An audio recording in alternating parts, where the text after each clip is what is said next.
What is this? Turns out I don't know. Okay, I don't know who this guy is. David Sachs.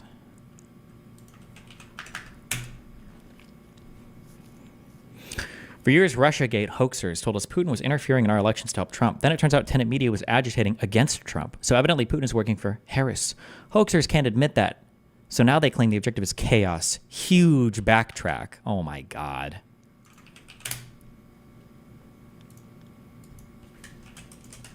Every statement like this is the equivalent to conservatives going, oh, you used to say global warming, and now you say climate change. This tweet that I'm making is stupid because conservatives really do to argue that.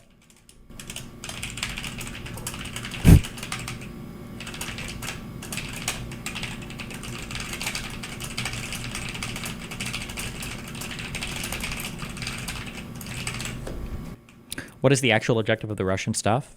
When you cause more domestic problems, it makes it hard to have a united front for the rest of the world. So just it weakens U.S. legitimacy abroad and U.S.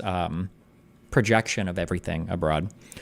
The new DOJ charging documents raise a curious question. DOJ charges 2 lower-level employees of a Russian front company, but despite providing chapter and verse about the complicity of the 2 founders of that company, the founders are not charged. My suspicion, based on my prior DOJ experience, the founders were charged a while ago under seal and flipped, i.e. are cooperating with the USG. Is that U.S. government?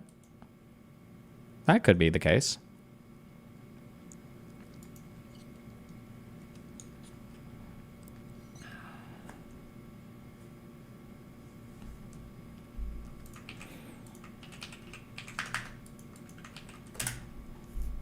I actually now have very little doubt that it was this.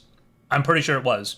I couldn't join this because I said I didn't have enough time to do research before it because I've had a hectic month. I've told a few of you guys about it, but it's just been ridiculous. Believe it or not,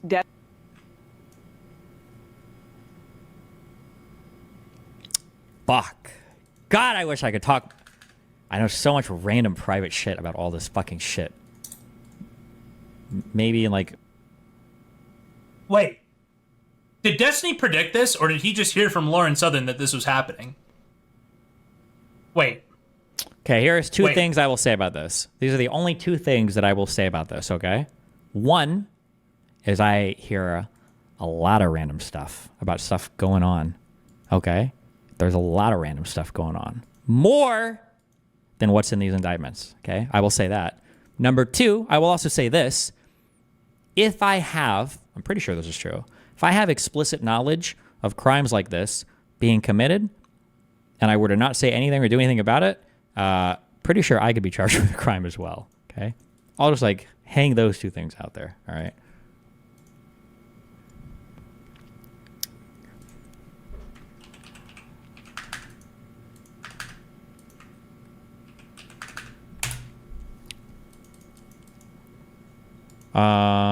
Curious. What is this? September 5th, 406. Oh, nice.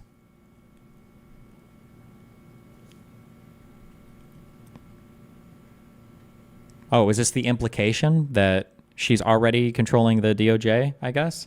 And will put the Department of Justice of the United States back in the business of justice. We will double the Civil Rights Division and direct law enforcement to counter this extremism. We will hold social media platforms accountable for the hate infiltrating their platforms because they have a responsibility to help fight against this threat to our democracy.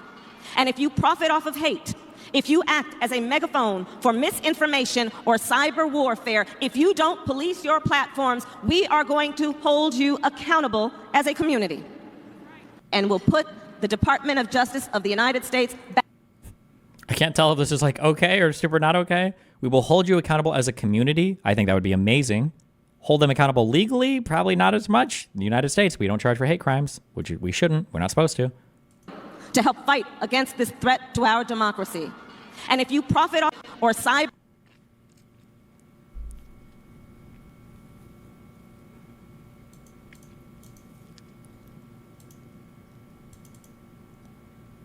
There's also no laws against misinformation, so probably not.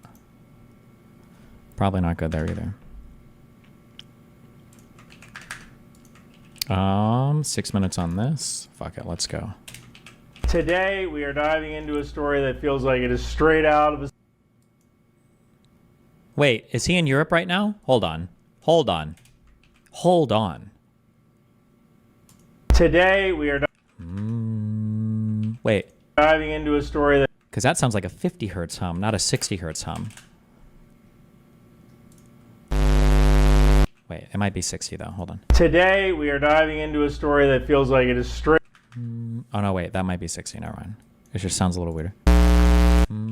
straight out of a spot. Today, we are diving into a story that feels like it is... Okay, never mind. It is 60. All right. Okay, let's go. straight out of the spy movie. We got covert operations, fake identities, Russian propaganda, and millions of dollars flowing through shadowy shell companies. But it's not a Hollywood thriller. Which is funny, because I'm in Hollywood right now. I'm actually in a hotel room in L.A. I'm speaking at the 2024 Disaster Oh, he's in LA. Okay. Expo, sponsored by Oxygen Plus. And I'm speaking specifically about disinformation during a natural disaster, because our adversaries will use disinformation during a natural disaster to cause chaos and cause loss of faith in the American government. They did it during the wildfires in Hawaii last year. Now, I actually read this indictment while I was on the plane coming here, and I thought, my God, this would make a good Hollywood movie. Maybe I should pitch it to Netflix while I'm here. But it's not. It's an honest-to-God, real indictment from the Justice Department involving two people, and hopefully I pronounce these names correctly, Konstantin Kalashnikov and Elena Afanasyeva. And they also mention in the indictment a company based out of Tennessee that is unnamed, but is most likely Tenant Media. Now, you might have heard of Tenant Media before. They are the YouTube home to a bunch of right-wing personalities, Lauren Southern, Tim Pool, Taylor Hanson, Matt Christensen, Dave Rubin, and Benny Johnson. And you know what's crazy? I think I've interacted with... They're named Tenant. That's just funny, after the movie and everything. Or they're not named after the movie, but after the movie came out. That's just funny as fuck. all of these people at one point or another because they were spreading disinformation regarding Ukraine. Specifically, Tim Pool, who was probably the worst of the bunch. One funny thing to note. Tim Pool said in a Twitter post, should these allegations prove true, I, as well as other personalities and commentators, were deceived and are victims. So, you weren't paid by Russia? You came up with these lies about Ukraine that just so happened to conform to Russia's foreign policy goals on your own, and you did it for free? That's probably the dumbest thing you've ever said, Tim, and you have said some dumb stuff, but go with it. Go with it if you're in front of a judge. I want to see what happens. So, let's start with the absolute basics regarding RT. RT, formerly known as Russia Today, is a media outlet funded and controlled by the Russian government. Now, RT is not your average news network. It has been accused of spreading propaganda and disinformation around the world, especially in countries that don't see eye to eye with Russia. So think of RT as like the Kremlin's microphone, just blasting their narrative across the globe. RT or not, the good guys. When Russia invaded Ukraine in 2022, things got serious. Many countries banned RT from broadcasting. Now, in the US, can't necessarily do that, but a lot of cable stations and satellite providers just dropped RT from their lineup. So what did RT do? Did they pack up and go home? No. They just pivoted and switched gears to covert operations. They used more social media, especially YouTube. They decided to influence Western audiences through more underhanded means. And one of those means was to create, essentially, companies that parroted RT's party line. So let's meet our first player, Konstantin Kalashnikov, also known as Kostya. He's a Russian national and employee of RT. What's his job? What is the percentage that Tim knew it was Russian money? I'd say 50%. That'd be my guess. And that's a low guess. I'd say 50%. Digital media projects, and according to the indictment, run covert operations in the US.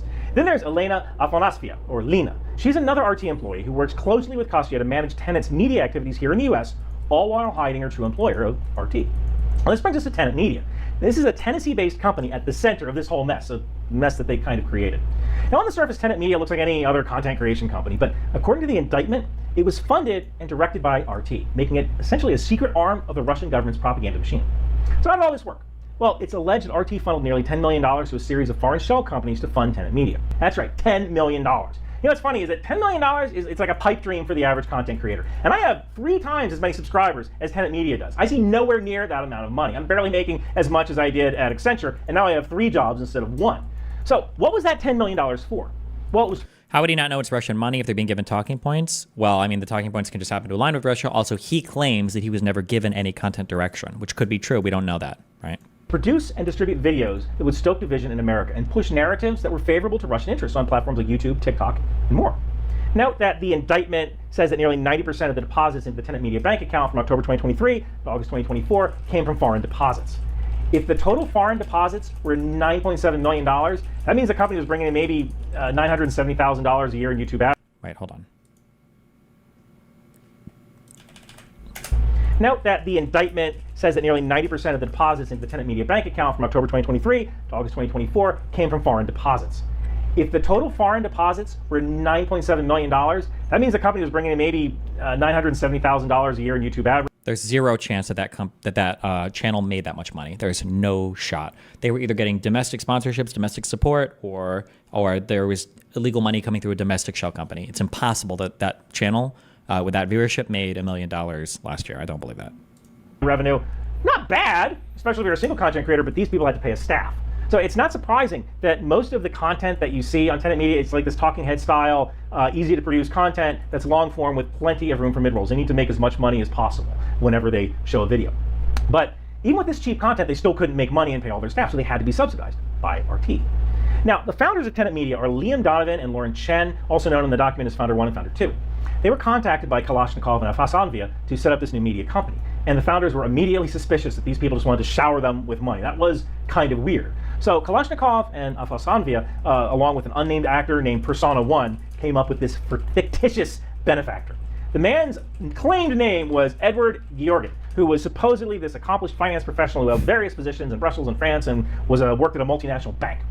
But the founders were still a little suspicious, especially when they Googled Edward Grigorian. Do you think Rubin and Tim Pool and the rest were interviewed by the DOJ ahead of the indictments? My guess is going to be no, based on what's publicly available and based on a little bit of private guessing. My guess would be they weren't, no. And couldn't find anything. So the founders emailed Persona 1 and asked Persona 1 about this guy they couldn't find on the internet. So Persona 1 replied with a fake resume and a profile. And I guess that was good enough. And even though Persona 1 occasionally spelled Edward Grigorian's name wrong in documents or accidentally sending correspondence Rubin emails, said no. The founders of Tenant Media took the money and whistled past the graveyard. Sort of. On September 11, 2023, one of the founders wrote Persona 1 about an unpaid invoice. When Persona 1 didn't respond, one of the founders Googled time in Moscow. The founder realized that it was 4:50 a.m. in Moscow, and they knew that the people who paid their bills weren't up.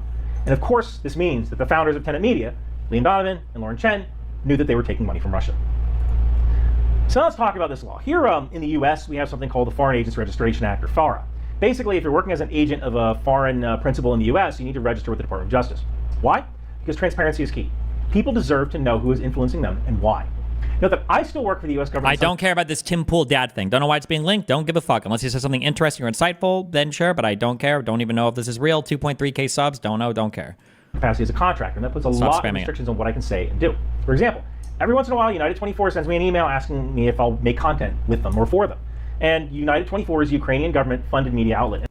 The GRU6 said a lot of the discourse on Twitter, and they were backed by botnets. Rubin/Pool/Benny went after you hard after the Trump ear piercing. So Schizo arc validated. What does Elon know, though? I know for a fact that there are botnets that have attacked me, but it's not. I don't think it's because they're personally directed. They pick up on stuff that's being spoken about in the media zeitgeist, and if you get popular enough talking about a thing, then they're gonna turn to you as well, right? That's just how it works. It's not that somebody is explicitly typing in go get whoever. It's just that if you pick up enough attention, they're gonna show up. They absolutely do. There are plenty of people in my mentions that are very obviously bots that show up over and over again. A lot of the negative comments that show up immediately, you click through the profiles, it's these are just bots, 100%, or they're trolls, which is essentially the same thing. Yeah. And while I agree with Ukraine's fight for freedom, I'm not a mouthpiece for any foreign government, and I always tell them no.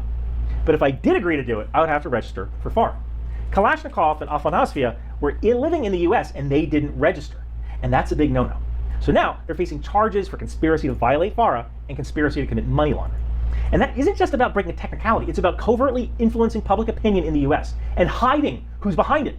And when you're playing in the shadows like that, you're breaking the law. So why does this matter? Tenant Media's tagline says, "Fearless voices live here." Maybe they're just telling the truth, and the media...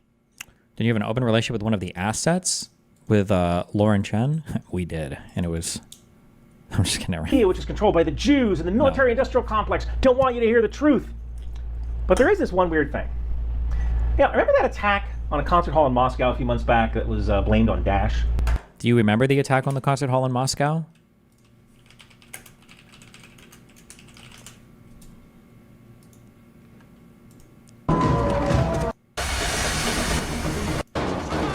Make up your mind.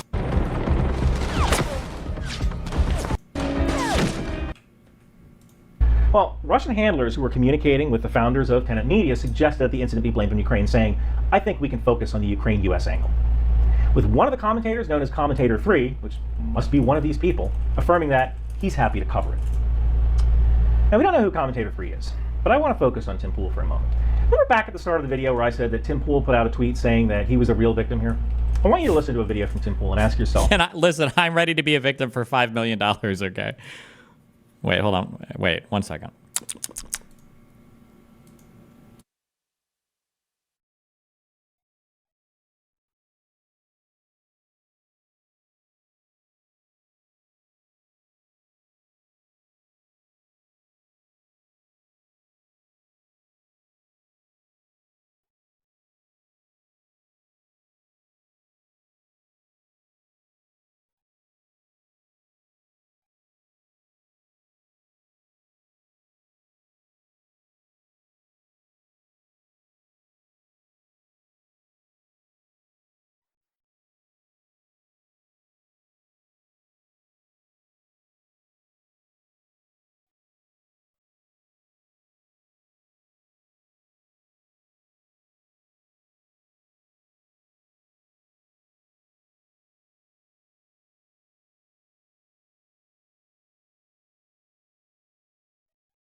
Wow.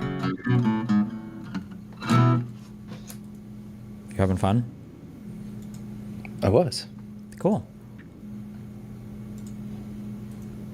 Lonerbox said he's been approached by Ukraine state media to make vids for them and refused. Did the same happen for you? No. No state media approaches me for anything, okay? Fuck Israel and fuck Ukraine, okay? Nobody comes to me for propaganda, and I could do the best propaganda. So, fuck you guys, all right?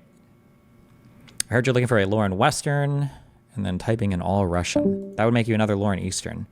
I need A Lauren Western would have to probably be from California or Washington State to be a Lauren Western. So I'm so sorry. Oh, wait, your name is West Coast Girl. Well, listen. But we also need another Lauren Eastern, too, actually, because apparently this one needs to be replaced. Is it worrying that even for people saying Tim didn't know, Russia saw value in his content, so logically his messaging suits the Russian agenda? How can they still back him? Have a gun to me? Yeah, of course. Yeah, 100%. You should view yourself as like, fuck, am I being a useful idiot right now? This is like the thing I'm the most paranoid about. And usually when I start being unhinged, it's because I'm worried that I'm being a useful idiot for one side. So I start to hardcore push back against it because it's like, not me. Hell no. If he's parroting Russian talking points, or he thought of this himself. They know it. But I don't know that it matters anymore. This is psychotic. Ukraine is the enemy of this country. Ukraine is our enemy, being funded by the Democrats. I will stress this again. One of the greatest enemies of our nation right now is Ukraine. They are expanding this war. Now, don't get me wrong, I know. You've got criminal elements of the U.S. government pushing them and guiding them and telling them what to do. Ukraine is now accused, a German warrant issued for blowing up the Nord Stream pipeline. Show us where all your money comes from. The worst thing that could ever be exposed about my income stream would be that, like, Kik is like doing blood diamond trading or something, or like child slavery. That would be the worst. That would probably be the worst thing for my income streams. Triggering this conflict. Or would be like the worst money that I could take. A German warrant issued for blowing up the Nord Stream pipeline. Triggering this conflict. Ukraine is the greatest threat to this nation and to the world. We should rescind all funding and financing, pull out all military support. God, what a horrible clip for him. My God. This clip should just be spammed at him nonstop until he retires. And we should apologize to Russia. So did Tim Pool just come to this conclusion by himself with his own research? Yeah, I'm a Christian. One thing that always struck me as kind of funny is that Judas betrayed Jesus for 30 pieces of silver. It's about $858 in today's money with the current spot price of silver. Do you think the U.S.-Saudi alliance is a positive for the interests of both America and Saudi Arabia? Also, do you think the Saudi crown will survive into the future, especially with the current religious unrest due to the westernization efforts of the crown? I think it's definitely beneficial for us to have a foothold in the Middle East. Yeah, I think it's good for us to have positive relationships there. There's a lot of trade that goes through the Suez Canal. It's good to just not have to lose totally a section of the world. A relationship with OPEC is probably good as well. Yeah. Will the Saudi crown survive into the future? I don't know. I don't know much about domestic Saudi politics. Can you imagine that? Betraying the greatest man who ever lived for $858. And maybe at the end of the day, Tenant Media aren't traitors. They're just grifters. The content creator equivalent of carnival barkers. They have nothing new to say. They have no investigative journalism. They just have anger on demand and lazily produce content that's simple to edit so they can pump out 4 videos a week. This case highlights just how far some foreign entities will go to manipulate public opinion. They're not just buying ads or pushing their content, they're embedding themselves in our media landscape, pretending to be something they're not. And that's dangerous. It's a reminder to all of us. Always check your sources, be skeptical of where information is coming from, especially when it's from unknown entities. And most importantly, stay informed, because when you know what's going on, you're a lot harder to fool. Hey, if you're in the LA area, come to the 2024 Disaster Expo at the LA Convention Center. I'm speaking Friday the 6th at 11:45 about how our adversaries will use disinformation to cause chaos during natural disasters. And if you want to support the channel, head on over to Bunker Branding and get one of my Alcoholics Moving Cargo patches. Yes, I have Velcro patches now. If you order 100 of them, I'll be able to get them made in Spice Brown. I have to prove to Bunker Branding there is a market for these patches. Thank you guys so much for watching. Oh, wow, Daddy, cigarettes. If I smoke these, I'll be cool. Hey, kid, what are you doing? Think tank. You know, kid, smoking isn't cool. The t-shirts, stickers, and hoodies from Bunker Branding sure are. Wow, Alcoholics Moving Cargo. Awesome. Intel Light, Aerosol, Live Laugh Launch for Destroyer, Trident, HIMARS, and Patriot. Think outside the bomb. Drone Sweet Drone, Department of the Boat People, Landmine, and even the tow missile. It would behoove you to grab one today. I better take these. Don't worry, I'll destroy them by burning. And remember, Bunker Branding is cool. Now I know. And knowing is half the battle. Bunker Branding! There you go. Wow.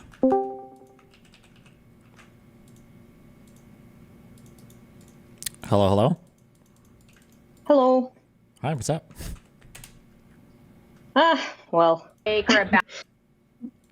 don't have much to add, to be honest. I just finished watching your video when you read the indictment thing. Mm-hmm. So, other than laughing at you pronouncing Russian names or abandoning pronouncing them altogether, like, it's all expected, okay, all of this. But, I mean, it did get me a little bit upset just hearing how they essentially just assisting Russia in the destruction of my country for money. Like, a little bit upsetting, but must be upsetting for you as well, considering, you know, treasonous fucks and all of that. But I don't know. Like the only thing I would add, you mentioned it a couple times, I think, that it's kind of confusing how much money Russia is willing to pay for that sort of thing. But it's kind of like have been a thing. If you ever like bother, researching that sort of stuff, it has been their thing, like hybrid warfare, and they have invested like ungodly amount of money in Germany, in France. I would have imagined it would have been like allocated in more efficient ways because the views on this channel were just so fucking bad. My God. But yeah, Jesus. And you would have been correct with this. Only if not one thing. Do you know how they throw missiles that cost billions every day at garages, parks, and people's apartments? Okay. So you wouldn't call that the most efficient cost use of the money in warfare, wouldn't you?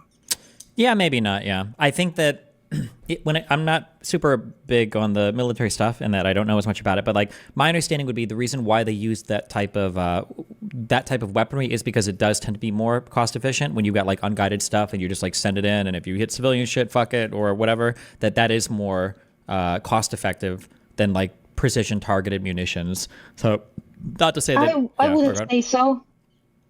But it's not even about the like to have like it's not like I'm not here like to debate this how efficiently they use their weapons, which I think is pretty obvious to anyone who follows the war that it's not. But and it also depends, I guess, on their perspective. But because if you say they're not using it efficiently in the sense that they bomb some old dude on a bike with an extremely expensive missile, but at the end of the day, for example, plenty of war monitors said that their goal in Kharkiv in particular is to terrorize the population. Yeah. So if your goal is that, then I guess it is efficient to just bomb like random ass, like throw glide bombs all over the city, all over the place, in parks, in like roads, in hospitals, in areas randomly, absolutely randomly, with no time, with no reason, with no anything. So it seems like stupid. But when you actually consider what is the goal, and if the goal is, as many people said in Kharkiv in particular, is to terrorize the city, then it is you're achieving it that way, I guess. The only factor is we unhinged and we don't run away despite this, But in Kyiv, for example, they usually make more precise attacks, like more precise in the sense that they attack infrastructure. Sometimes like commanding things, sometimes like, things like that. But also sometimes like cancer hospitals with children. So with a precision missile, which is very expensive, as you know. Sure. Yeah. So, I mean, I'm sure there are goals there. I'm not saying that they would never target civilian stuff because it seems wasteful. I don't think that it's wasteful in their eyes. It probably is like there is a goal there, which is like terrorism or to terrorize a population for sure. Yeah. But the point, whether it is obvious, I think nobody disputes that they target civilians. But if you forget all of that, it still is quite expensive what they're doing. Sure. Yeah. So that was my an initial point. So they're pretty okay, let's say, with spending insane amount of money on doing things that at first glance seem to be not bringing anything good for them that much. Sure. So yeah, that's not really like that surprising. And also, I think it's quite important because they invested quite many years, to build certain media influence, but also like a certain narrative. And to build that narrative, it took them quite a lot of time to build this whole NATO is at fault, we're just defending ourselves, poor little Russians always just defend themselves, all that narrative. Also the narrative about like the infamous Ukrainian Nazis and Donbass and, defending Russian speakers, all of that has been in the works for a very long time, not in 22, but since like 2013, pretty much, 2014, sorry, during Maidan revolution. Yeah. So afterwards, I'd say that was already a very big investment. And I think they're like desperately trying to kind of have the exact same effect they used to, because in 2014 and up to full-scale invasion, they controlled the media narrative, definitely. So our voice was very silent and theirs was very, very loud. And I'd say that they, in informational war, they won, definitely, back then. Also, but now it doesn't seem like, I wouldn't say they're winning, I wouldn't say they're losing, considering how many people believe that. But I wouldn't say it's as simple as it was for them back then. So much more people are pro-Ukraine, much more governments at the end of the day, not on Twitter, but in actual real life, right? More pro-Ukraine than they are pro-Russia. Maybe not as much as we would want it to, but, facts are fact. And I'd say there is some sort of desperation there, considering I watch their media, some sort of desperation there to have that grasp that they used to have. Because the West assists in Ukraine as non-efficient, in my opinion, as that assistance is, it is still a big problem for them. Even that little, even the cramps, of weapons we do get is still a big problem for them, because you see how poorly the whole thing is going on for them. So I agree, I'd say that undermining Ukraine, aid to Ukraine was always their main priority. And they're just doing it in a very different sort of ways, I'd say. So, yeah. Okay. You can kind of hear it, I think. Like, if you listen to those guys, like, what do they concentrate on? Usually it's like, we should stop sponsoring Ukraine. Yeah, like I'm very aware. Yeah, I've been listening. Yeah, I've been screaming at it for a long time. Yeah, so it kind of always ends with that. And they also kind of like pepper it with something like maybe are oriented towards isolationists. Like, it's not our problem, it's not our... Or like maybe this absolutely the most annoying thing ever, anti-war. So anti-war stance is something that they sell. And I think it kind of like makes sense to sell it, because to like stupid people, regular people who listen to this and think they're listening to independent thinkers, unbiased, the unbiased Tim Pool. So people who listen like that, they will hear like, you know what? I don't want war, man. War sucks. We shouldn't support war. Yeah. And that kind of sells much better than if people knew that he's getting those juicy dollars from Russia, Yep, I agree. Yeah, well, that sucks. Also, what the fuck is wrong with Hassan? Yeah, he's just a crazy unhinged guy. He's just upset that all these people are making money doing what he does for free. So I was just yesterday have been drone attack in the night, like in 3 and 4 in the morning, and I was like, I couldn't sleep obviously because of it again. So I dragged my ass to the corridor, waiting on drones, and I'm like, I will open Twitter and see what's out. And what I see is this, like Hassan yelling about you fucking people because that's somehow important. And I'm like, what the fuck? Like, that was like genuinely one of the most unhinged things. I don't watch his stuff much, but maybe you're like going back and forth, people told me, but I am biased obviously because I like you and I don't like him. But are you speaking about his fucking sex life? Not really. He's just been like, he's just obsessed with like every aspect of me, and ever since I started growing more, when I started covering shit, especially related to Israel Palestine, he just like is obsessively talking about my every part of my personal life, always, like whether I'm like, what did he say? Here's Destiny always divorced or something. It's just like a weird. He's just like been obsessively talking about what? My shit. Yeah, it's just kind of weird. But I didn't hear that. I mean, he also called like Dylan to like pervert something. Like I already forgot, like whatever the fuck. But it just was so unhinged. He's like watching the indictment of righties who are working for Russia, and he's like, but you know what? They call me Russian propagandist, but I didn't fuck them. And you're like, true, yeah. Dude, like, what does it have to do with literally anything? Like. Yeah, it's just my man is losing it. I don't know. Yeah, sorry. Oh no, I just said he's my biggest fan. Something? Yeah. Well, it must be a bit weird, no? Like people are like obsessing over that shit and bring it up like whatever you do, like your divorce, your relationships, that has nothing to do with anything.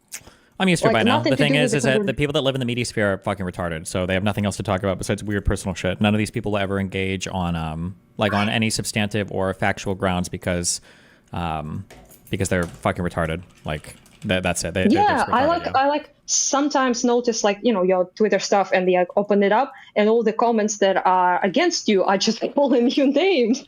like cuck or like I don't know, like talk about your like sex life, and you're like, have you nothing else to say? Apparently, like that's kind of weak. Yeah, I mean, it's like when it's like conservatives obsessing over like Hunter Biden's dick or whatever. Yeah, it's always just the same type of shit. Mm-hmm. Yeah, that one. Also, by the way, is it me or has Hunter Biden made less money than those people? Oh yeah, I actually I tweeted that out, that the amount of money that these guys made in 1 year was about the equivalent to what Hunter Biden made in like 6 years working for Burisma. So yeah. That's funny, considering how many, like, how long they fucking obsessed over this thing. Mm-hmm. Yeah. I mean, like I said, probably for Americans, it's not as obvious because you don't watch, obviously, Russian fucking, state TV. Mm-hmm. But to anyone who does, it's very fucking obvious because they repeat, like, things word for word in English.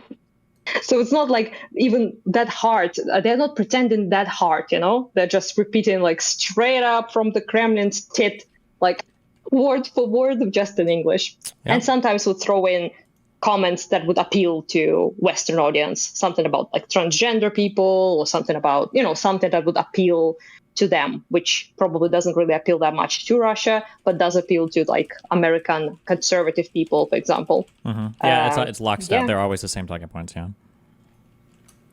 Yeah. Well, whatever, I guess. Do you think like Lauren Chen, I believe, is like 100% obvious that she, knew what the fuck she was doing, obviously. But what do you think about the Ushanka man, the beanie man? Say that again? Ushanka, it's Russian hat, beanie man, Temple. Oh. What do you mean? What do you mean? What do I think about him? Do you think he like knew? Or do you think he's just retarded and he was He probably knew. But I don't know if it was explicit. It would have never needed to have been made explicit. But like, if somebody's offering you, it was way too much money. It was overvaluing the really shitty content he was making by way too much. He should have known, especially it's like a political company. And he knows Lauren Chen really well. He knows she doesn't have that much money. Yeah. Yeah. Also, I kind of thought like maybe, like I do try to like give the something. Mm-hmm. Although we did talk about David Rubin. And I asked you actually, do you think he's retarded or is he working for Russia? Yeah. And we had this conversation, and apparently now I'm more on the side that he's getting money, that he's retarded. Or both, I guess. Both can't hurt. Rubin is a harder case because Rubin is legitimately like fucking retarded, so it's a bit harder to know. Yeah, but you can be retarded, but you also can be an asset of Russia or propel their propaganda for money. It never hurt anyone, It should be especially crazy for Rubin because I guarantee you Rubin was making like 90% of his income was probably coming through this company because there's no way that he's making that much money. Looking at the views that he posts on his channel, he was probably getting over half his money was coming from Tenant, guaranteed. Probably 80-90% of his income was coming from Tenant Media. There's no way he was making that much. He just doesn't do the views for it. It doesn't make sense. Yeah. But with Tim, like you can kind of think maybe he seems to be like pretty fucking rich, like in general, right? Yes. More rich than other people there, I suppose. Yeah, but I also kind of think that they picked people correctly for the propaganda purposes, I think, because those are much better to be people who already share the majority of the opinions. Mm-hmm. So it wouldn't be so jarring for the audience or like really noticeable. For example, if you pick like some conspiracy loons or you pick people who are like constantly talking about the wokeness, about the left, like destroying the West or whatever the fuck, right? Mm-hmm. It would be much easier then to sell through those people to their audience opinions that would be like more palatable to if like a person who never spoke about anything started to out of nowhere hype up traditional Russian values and saying like the West is all to blame, it probably would be a little bit strange. Yeah, you're always picking people that are always like mostly on your side anyway. They're not flipping like totally anti-Russian people into being pro-Russian, right? Yeah. Although that recent video from Tim Pool was a bit jarring, I feel like. Like even he like when he like hit the table. I mean, maybe these guys. I mean, these guys have been pretty unhinged for a while. Like, yeah. Yes, but I haven't seen this type of thing. He like channeled Solovyov or like some Russian presenter, like with the dramatics, with hitting the table and screaming and everything. Mm-hmm. So how can you explain this if he wasn't aware what he was doing? That he presented the Nord Stream pipeline explosion as the thing that started the war. Yeah, I mean, he's also really he's pretty stupid too. Like he misrepresents a ton on stream, and he doesn't understand it. We just watched him read through some legal shit. He's not very smart. None of these people are. They're not. It's not even that they're not smart. They're not smart or well read. They don't read into anything that they're talking about. They just don't know. They show up for their show, and then they could just shoot the shit with people afterwards, and that's it. They don't actually know much. You watch their shows for them to give you their political opinion, and then to see like a curated media feed of stuff that you already agree with. That's what you go to these shows for. You go to these shows to get like to download the next like NPC talking points for arguing with liberals or whatever. That's what the point of these media shows are.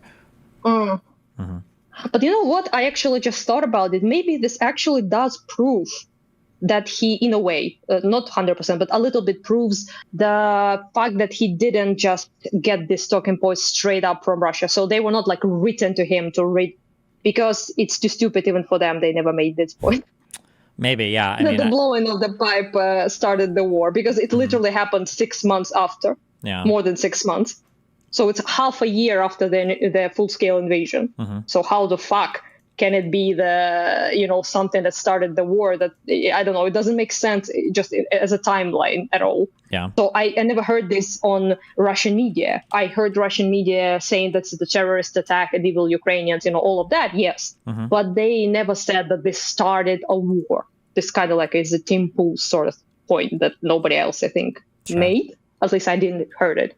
So maybe that's, I don't know, like maybe he heard something about it and he was like, yeah, like this, started the war, like something, I don't know, like was covered up, like things like that, I don't know. Yeah. Not sure what happened under that beanie, to be honest. Yeah. Not much, it seems. Yeah, but I do want him to start wearing Ushanka, though. That would be based. Ushanka?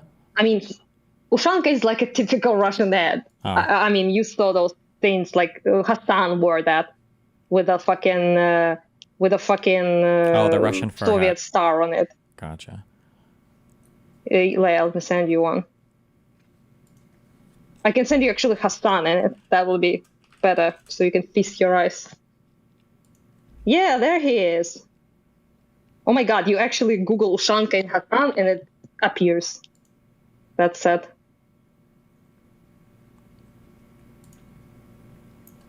Yeah, so this. People in the chat probably know it, actually. Oh, okay. Hold on. Oh, yeah, this thing, yeah. Yeah, exactly this thing. Tim should wear it, honestly. Like, he needs a hat, obviously, for, Bolden reasons, I suppose. Yeah. But, but this would be like, could give him spice, honestly. And I think, like, his audience really doesn't give a fuck that he's a Russian asset. Even if he knew or didn't know, because they would say, like, I saw people saying, like, Russia hoax, all that. Like, they are trying to, nobody should believe anything about, like, Russian propaganda everywhere. Yeah, that yeah, sort of thing. the very far left and then the entirety of the right doesn't believe in anything relating to Russian interference in U.S. politics, because it serves their interests, basically, yeah. Also, it's kind of ironic because it's actually true. I mean, it would be like kind of funny in a way, in a like a cosmic irony kind of sense, because that nobody like believes in, and like people don't believe it, and people say it's like overstated when it's actually understated. Yeah. Yeah, it's pretty fun. Although, like people say, like Israel pays you and everything. I mean, at this point, like you should get some payments. You're like the biggest. I agree. The Mossad needs to reach out to me. Okay? Yep, true. Like, what the fuck? Where are your 10 million? I'm waiting for Sure, it. they have it. It'll be coming in the mail soon, okay? Okay. Good luck with that, I suppose. Yeah, anyhow. Gotta go, yeah. Bye-bye and everything. Yeah. Be careful, stay safe. Yep, bye. What is this? Shake or a bounce whenever she was little. But 次の聖者に意味を託すそれこそ唯一この残酷な世界に抗う術なのだ英知を怒れ英知を叫べ英知を叩け shake or a bounce whenever. Okay.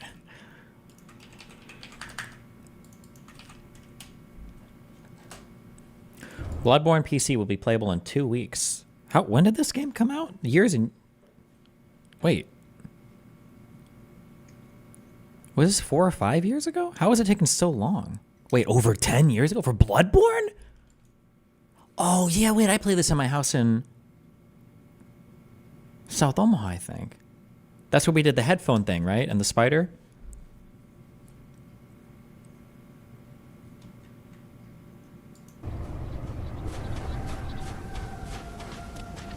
How has this taken so long? Oh, wait.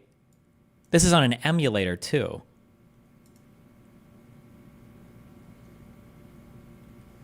Oof. Okay, well.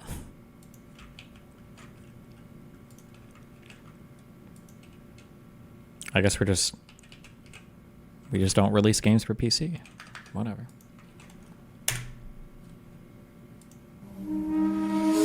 Enter the spiral. 最近やけに渦が多い。これからお話しするのはなんだあれは。この町で起こった奇妙な出来事の数々です。ダイヤマン、その背中どうしたんだ。薄巻というものに何。Okay.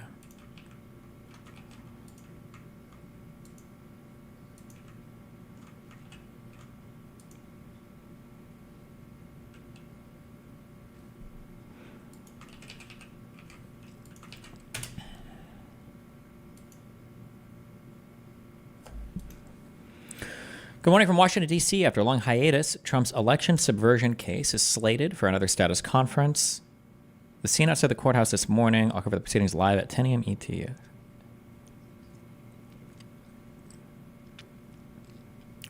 It's been almost a year. You look rested. What are we doing?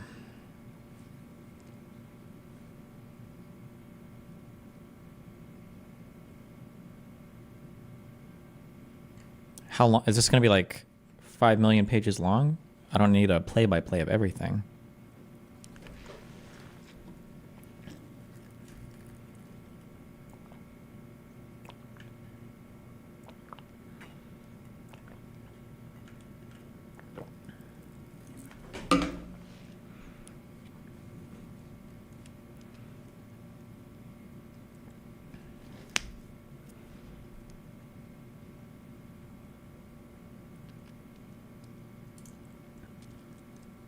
I hate that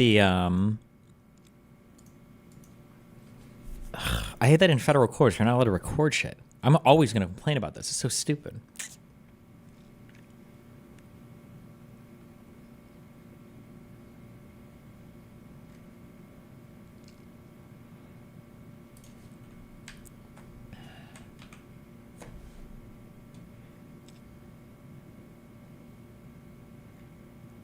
Okay.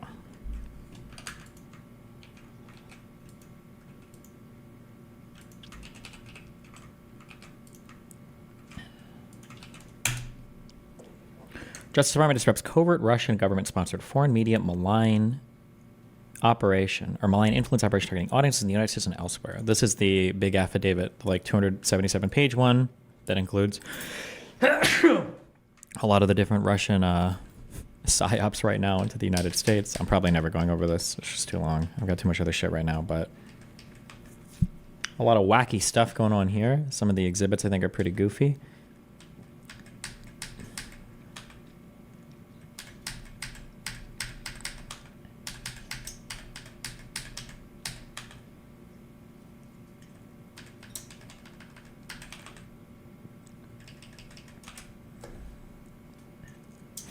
Use of targeted advertising by doppelgangers corroborated by records obtained from Meta pursuant to a warrant which identified Meta pages and advertisements linked to the doppelganger campaign. Notably, those records reveal doppelgangers' apparent use of artificial intelligence tools to generate content, including images and videos, for use in negative advertisements about U.S. politicians. Several of these Meta accounts were registered with account names that approximate legitimate news media organizations such as CNN California, Sacramento Inside, California News, and California BBC. Screenshots from the Meta pages created by Doppelganger are contained below. below. The CNN California Facebook page's profile picture displayed a blue version of the legitimate CNN logo with California written underneath in the same shade of blue. The page was listed on Facebook as a news and media website and had a banner in blue with the CNN logo also in blue that read breaking hot news / hot news and live HD today. Meta Records also revealed that Doppelganger used credit cards issued by U.S. financial institutions to purchase Facebook advertisements. I'm guessing these are all fake.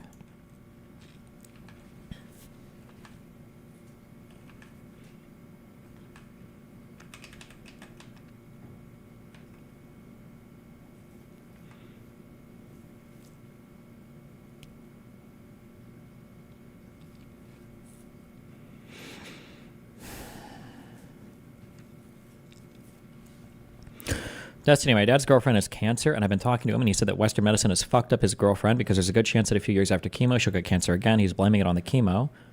So I said, you're a dumb fuck, chemo saved her. So am I the asshole, or is he a dumb fuck? He sounds like a dipshit.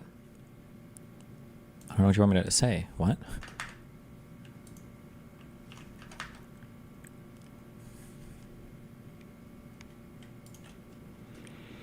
Destiny, OG, I showed my friend yesterday the Dominion summary judgment document, and it actually blew his mind. I think the whole Dominion case should be a big part of your video. I'll have quotes from it for sure. Or slides from it, yeah.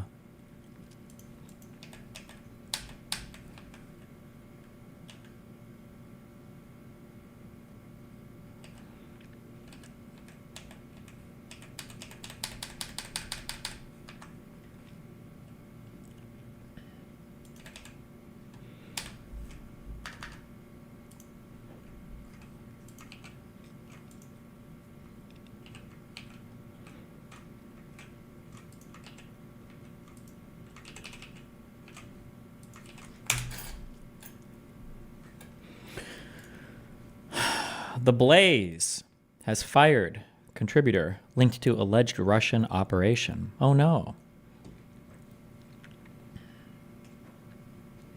Lauren Chen was an independent contractor whose contract has been terminated, Media Blaze CEO Tyler Carden said in an email to Semaphore.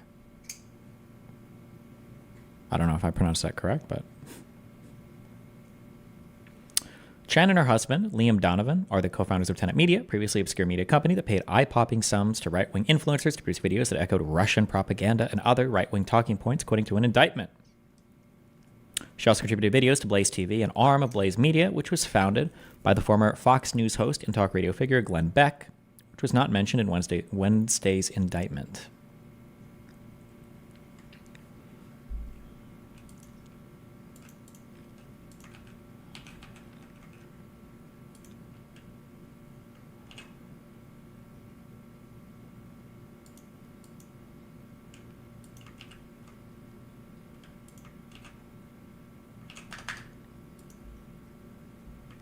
Seeing what else I've got open here.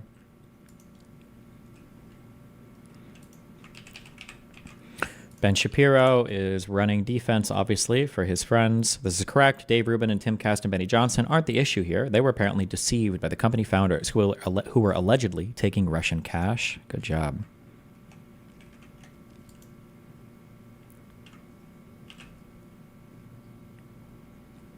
Fuck is this? Your brain. Who's in control? Full documentary. Don't care about this. We've got Dr. D on his way back.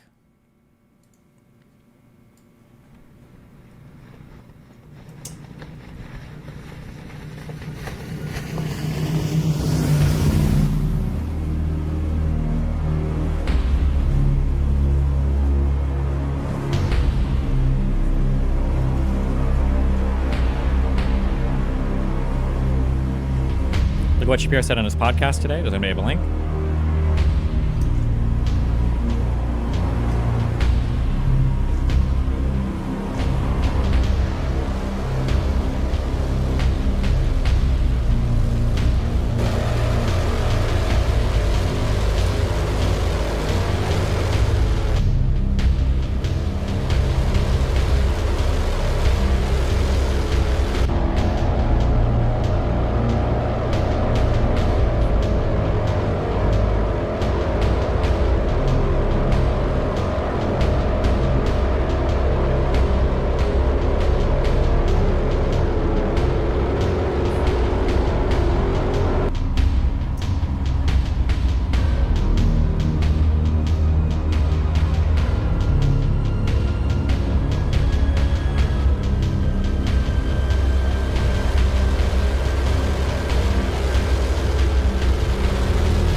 back in the arena.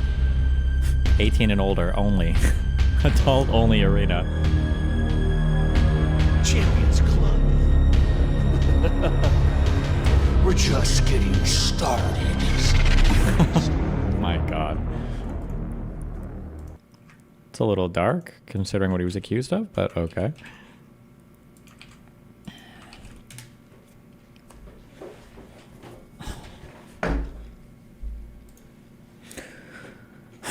All right, I'll put it out tomorrow. What is this just showing? The Tucker Carlson video? Oh, yeah. Okay.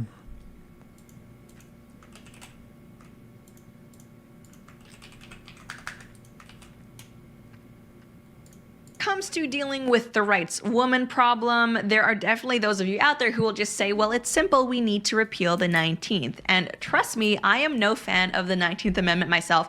I think it, more so than anything else, solidified in our consciousness the idea that the political process should be one person, one vote, which is not a good system. I don't believe in democracy. I believe individual rights and limited government are way more important than the idea of everybody having a vote. And if the past few generations have showed us anything, it's that democracy and individual rights and limited government don't often go hand in hand. I'm in favor of a limited franchise, and by the way, no, that's not a radical position. That is the position that the founding fathers have. When it comes to dealing with the rights woman problem,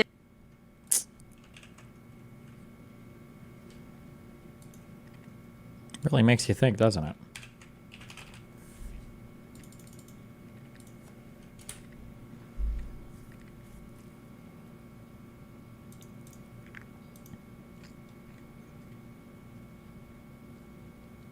Do we know gave Progressive Victory PAC the seed money? What if you found out it was foreign money?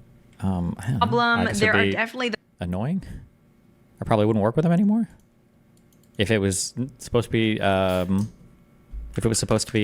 declared and it wasn't.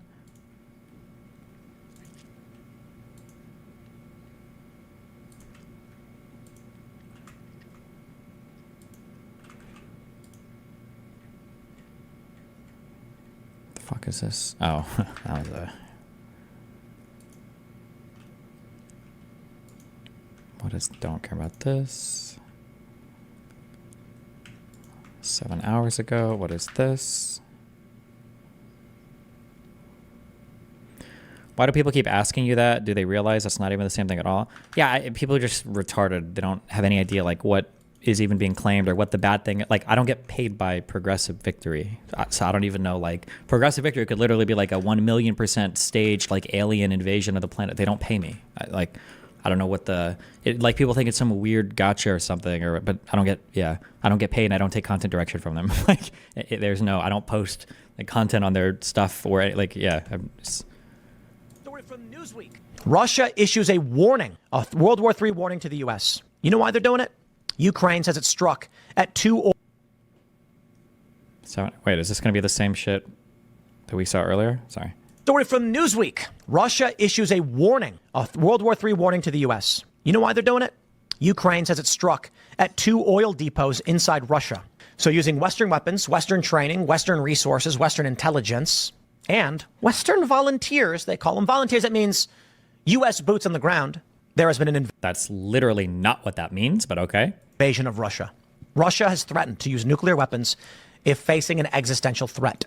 But perhaps they need not blow us up. BRICS. 126 nations meet with alliance to discuss ditching the U.S. dollar. So perhaps Russia will say, we don't need nukes. We're getting off the petrodollar, and you are done. And what do you think the response from the United States is going to be? It's going to be war. Our only hope, in my opinion, is a Donald Trump victory. Ukraine says it struck at 2 oil depots inside Russia. Why are we tolerating this? Democrat voters who are supporting this are either abject, malicious evil or the banality of evil. I will say it again. Ukraine has invaded Russia. They've evacuated 130,000 civilians. They are bombing oil depots. The U.S. should not have tried to interfere in Ukraine and tried to induct them into NATO. There is no innocence here, only escalation. And the people in this country that are supporting the Ukraine flag-waving Democrat psychopaths and neocons are going to destroy this planet. They're going to destroy this country, and they are going to wipe out large portions of humanity. They need to stop. I don't know that Donald Trump averts the crisis. I can certainly tell you that it's the better option, and heaven help us. Damn. Fuck, I can't download this video. Is there an easy way to download Reddit videos? We need to yoink that one for the Twitters.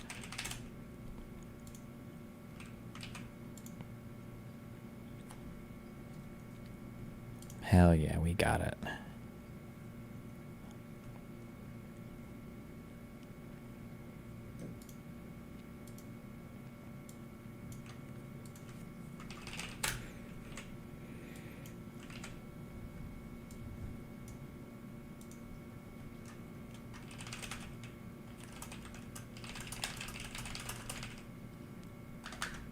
Wasn't it 100K per week? It was 100K per video, so about 400K per week. Story from Newsweek. Russia issues a stern violation. Oh, this says 100K a month. That's not true. It was more than that. Fuck.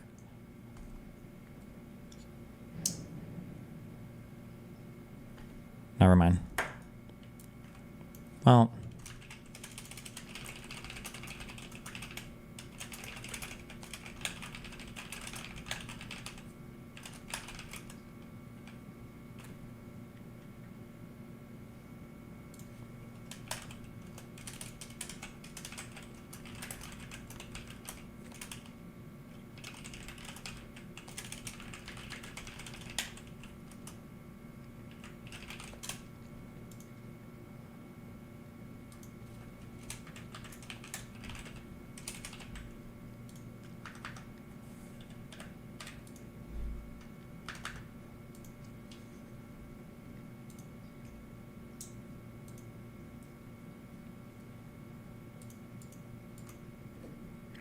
Got him.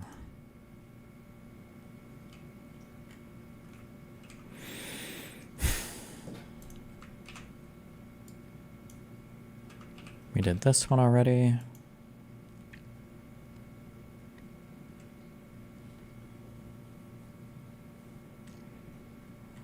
Don't know about this. We've got some Benny Ben. USA.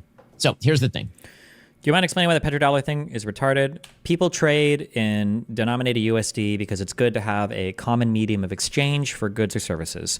If I buy or sell you something, I don't want the price to be fluctuating constantly. I don't want you to have to hold a currency that you might not have any value for or that might be going up or down. Denominated trades in USD are just nice. A lot of people do a lot of business in denominated USD, but people imply that the petrodollar is some weird, horrible global conspiracy for the United States to take over oil from the entire world by forcing people to trade in USD. But people do it because it's very convenient. TNUSA.com/Shapiro. That's 1-800-958-1000 or visit TNUSA.com. Holy fucking base boost. My God. Okay. Shapiro today. Do not let the IRS take advantage of you. Get the help you need. The Tax Network USA. So here's the thing. Nefarious powers try to interfere in American elections. That is just a reality. China has repeatedly attempted to interfere in American elections. We know that Iran is attempting to interfere in the American election. So it's not a surprise that Russia will try to interfere in the American election. The difference is that when China does it, it is not a national news story. When Iran does it, it's I'm sorry. What were the Chinese equivalents to this story? What? pretty much buried. When it's Russia, because the supposition is that the Russians... Also, wait, what? Sorry. When Iran does it, it's pretty much buried. When it's Russia, because the supposition is that the Russians support President Trump for the presidency because he is not a stalwart on Ukraine or something, despite the fact that, by the way, Donald Trump in practice was harsher on Russia than Joe Biden was prior to the invasion of Ukraine. What did Trump even do that was harsh on Russia? Despite all of that, the basic idea is that... Is he talking about selling weapons to Ukraine? Is that supposed to be harsh on Russia, or... Russia is going to intervene in the election in such deep and nefarious ways that you will be deceived. You will be deceived. And again, this feels like them setting up the predicate for a crackdown on social media, for a crackdown on tech companies that allow free speech, for a crackdown on, say, X, or a crackdown on right-wing media. Now, as we'll see, there's some right-wing media have opened the door to that, which is really disgusting and terrible. Get to that in a moment. But the Biden administration is going to play this to the hilt. Yesterday, the Biden administration prepared to publicly accuse Russia of launching a sustained campaign to influence the 2024 presidential elections using Kremlin-controlled media and online platforms to spread disinformation, according to Mediaite. That accusation was to be part of a broader set of actions expected to be announced on Wednesday, including law enforcement efforts aimed at curbing the alleged Russian operation. Now, this only makes sense in the context of 2020, when you had the American defense and intelligence apparatus warning people like Mark Zuckerberg that they needed to shut down the Hunter Biden story because it might be Russian disinformation. Nobody has ever substantiated this claim. Ben likes to repeat fake things because he likes to shill for Trump because he is a fascist. But I don't. That story has never, ever been substantiated ever. It wasn't substantiated in the Twitter files. Even in Zuckerberg's weird suck-off letter to Jim Jordan, I don't think he said that the United States directly pressured them to get rid of the laptop story. But I mean, we can just keep saying this over and over again, I guess.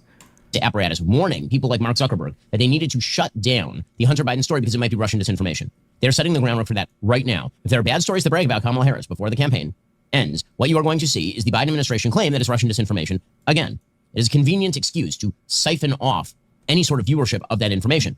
According to 4 sources who talked exclusively to CNN, Russian state media outlet RT is a central focus of the U.S. response, with officials viewing it as a key tool in the Kremlin's propaganda machine, with disinformation being funneled through both American and foreign voices. And again, that would not be a particular shock. RT obviously has a vested interest in particular points of view being elevated. The question is, how much real impact is that going to have on the election? Well, the reason the media are covering this up to wazoo is because they are basically saying the only way Donald Trump can win is if the Russians somehow manipulate Americans into voting for him. John Kirby, national security spokesperson, he says the Russians are now using AI to try to manipulate the election. It's much more sophisticated than what we've seen out of the Russians in the recent past, certainly than what we saw in 2016. Yes, they're using social media, but they're much more pervasive at it. They're creating false persona, using artificial intelligence to help drive content and distribute content, and they're much more resourced and organized, using RT, what was formerly just a propaganda organ for the Kremlin, now has turned into a full covert influence activity with full funding to do this kind of work by funneling resources and organizing editorial content in actual media outlets.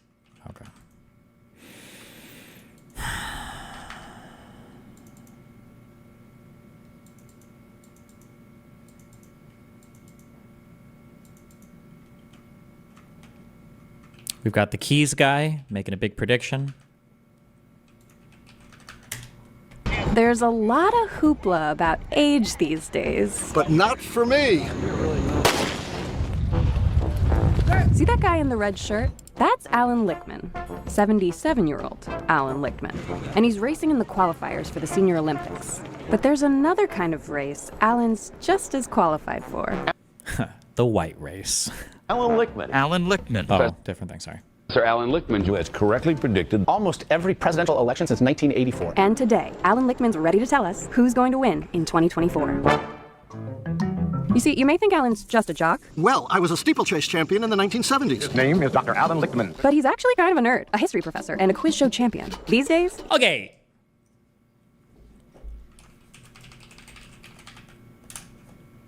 Just...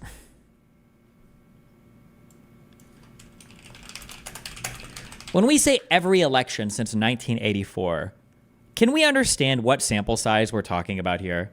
Like, how many of these were difficult elections, right? So since 1984, okay, I don't know how close some of these were, okay?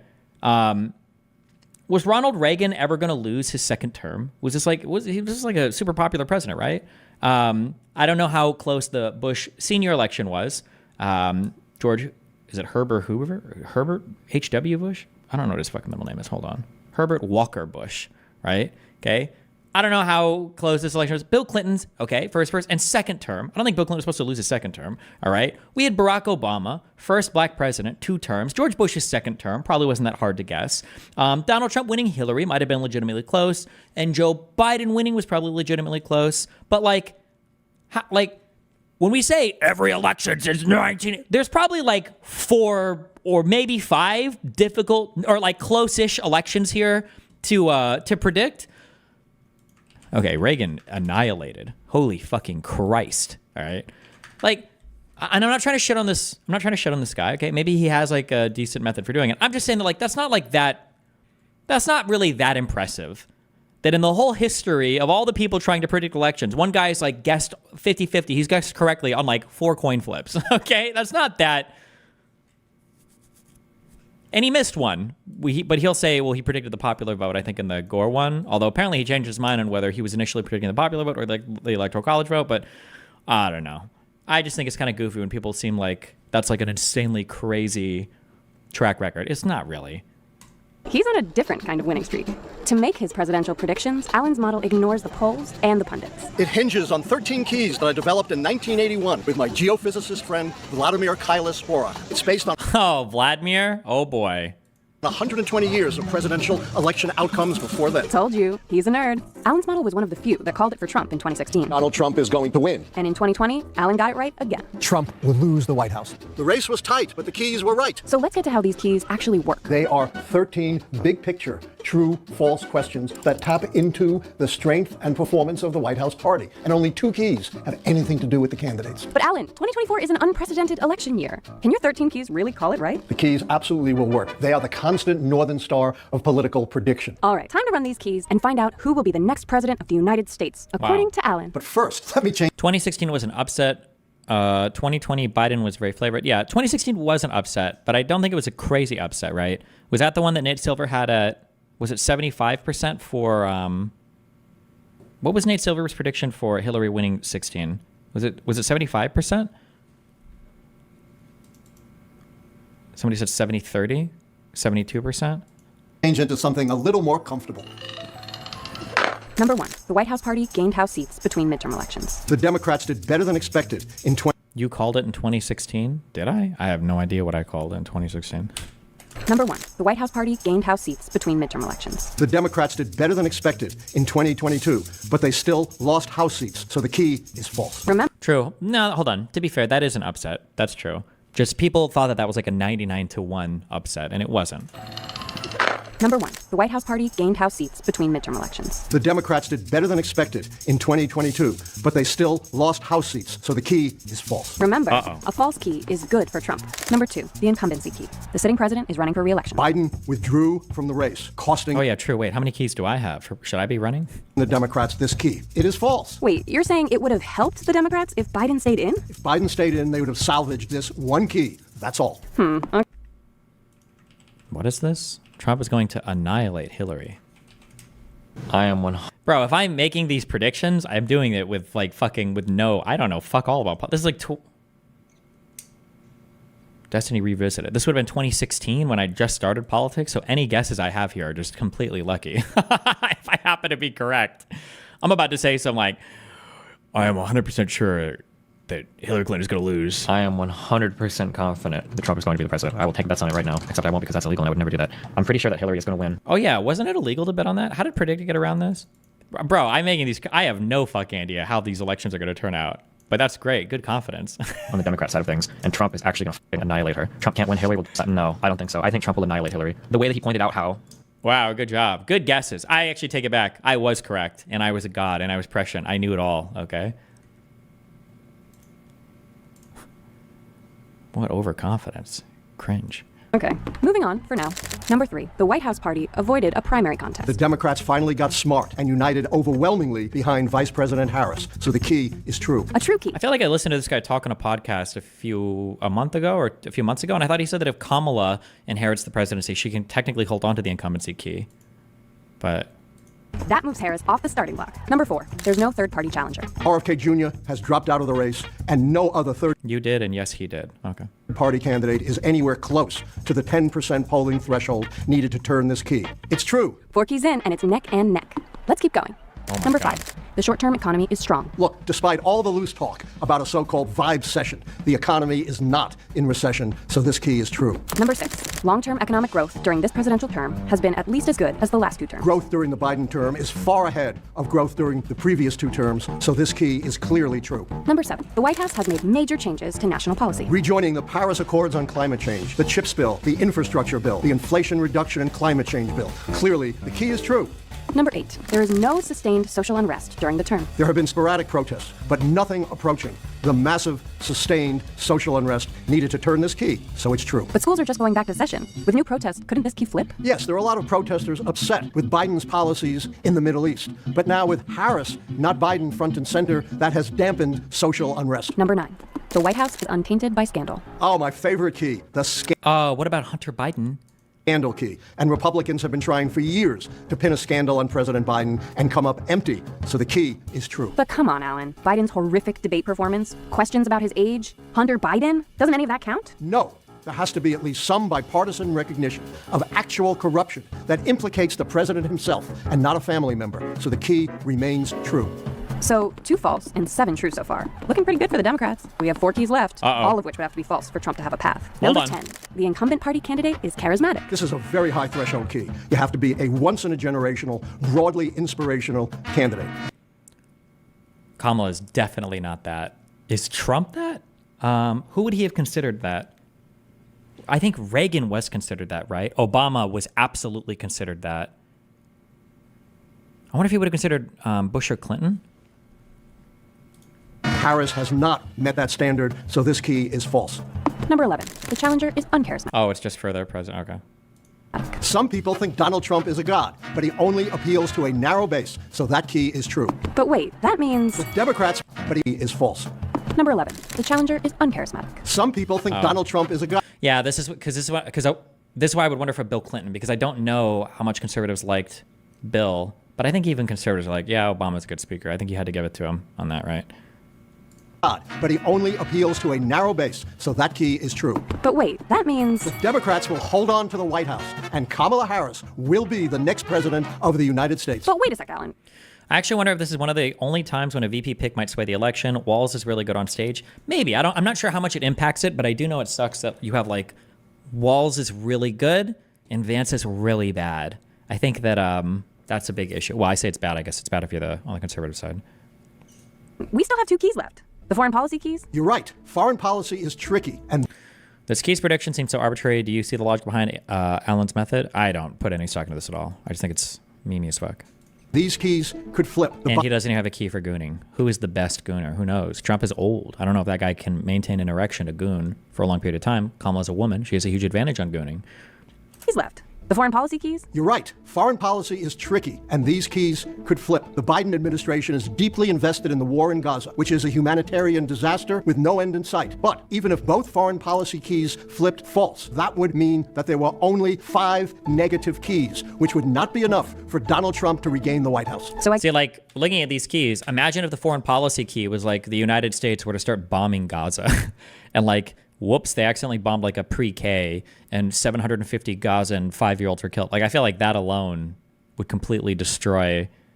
Although actually, maybe in his model, maybe that key would flip and it would cause a bunch of other keys to flip too. Like the domestic unrest, maybe, who knows? A humanitarian disaster with no end in sight. But even if both foreign policy keys flipped false, that would mean that there were only 5 negative keys, which would not be enough for Donald Trump to regain the White House. So I guess that means you're standing by your prediction. Kamala Harris will be the next president of the United States. At least, that's my prediction for this race. But the outcome is up to you, so get out and vote. Well, I guess that settles that race. But what about the one we started with? Well, I won some medals, I didn't get hurt, and I qualified for the 2025 National Senior Olympics. Not bad for a 77-year-old, huh? Your body is on some big use it or lose it shit. Go walk, guys, okay? It's healthy for you. Let's see. I got 4 more links open. Let me use a restroom real quick. 1 second.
Republicans have kind of gone off the rails over the past couple months. Anybody notice that? Jesus Christ. What's going on?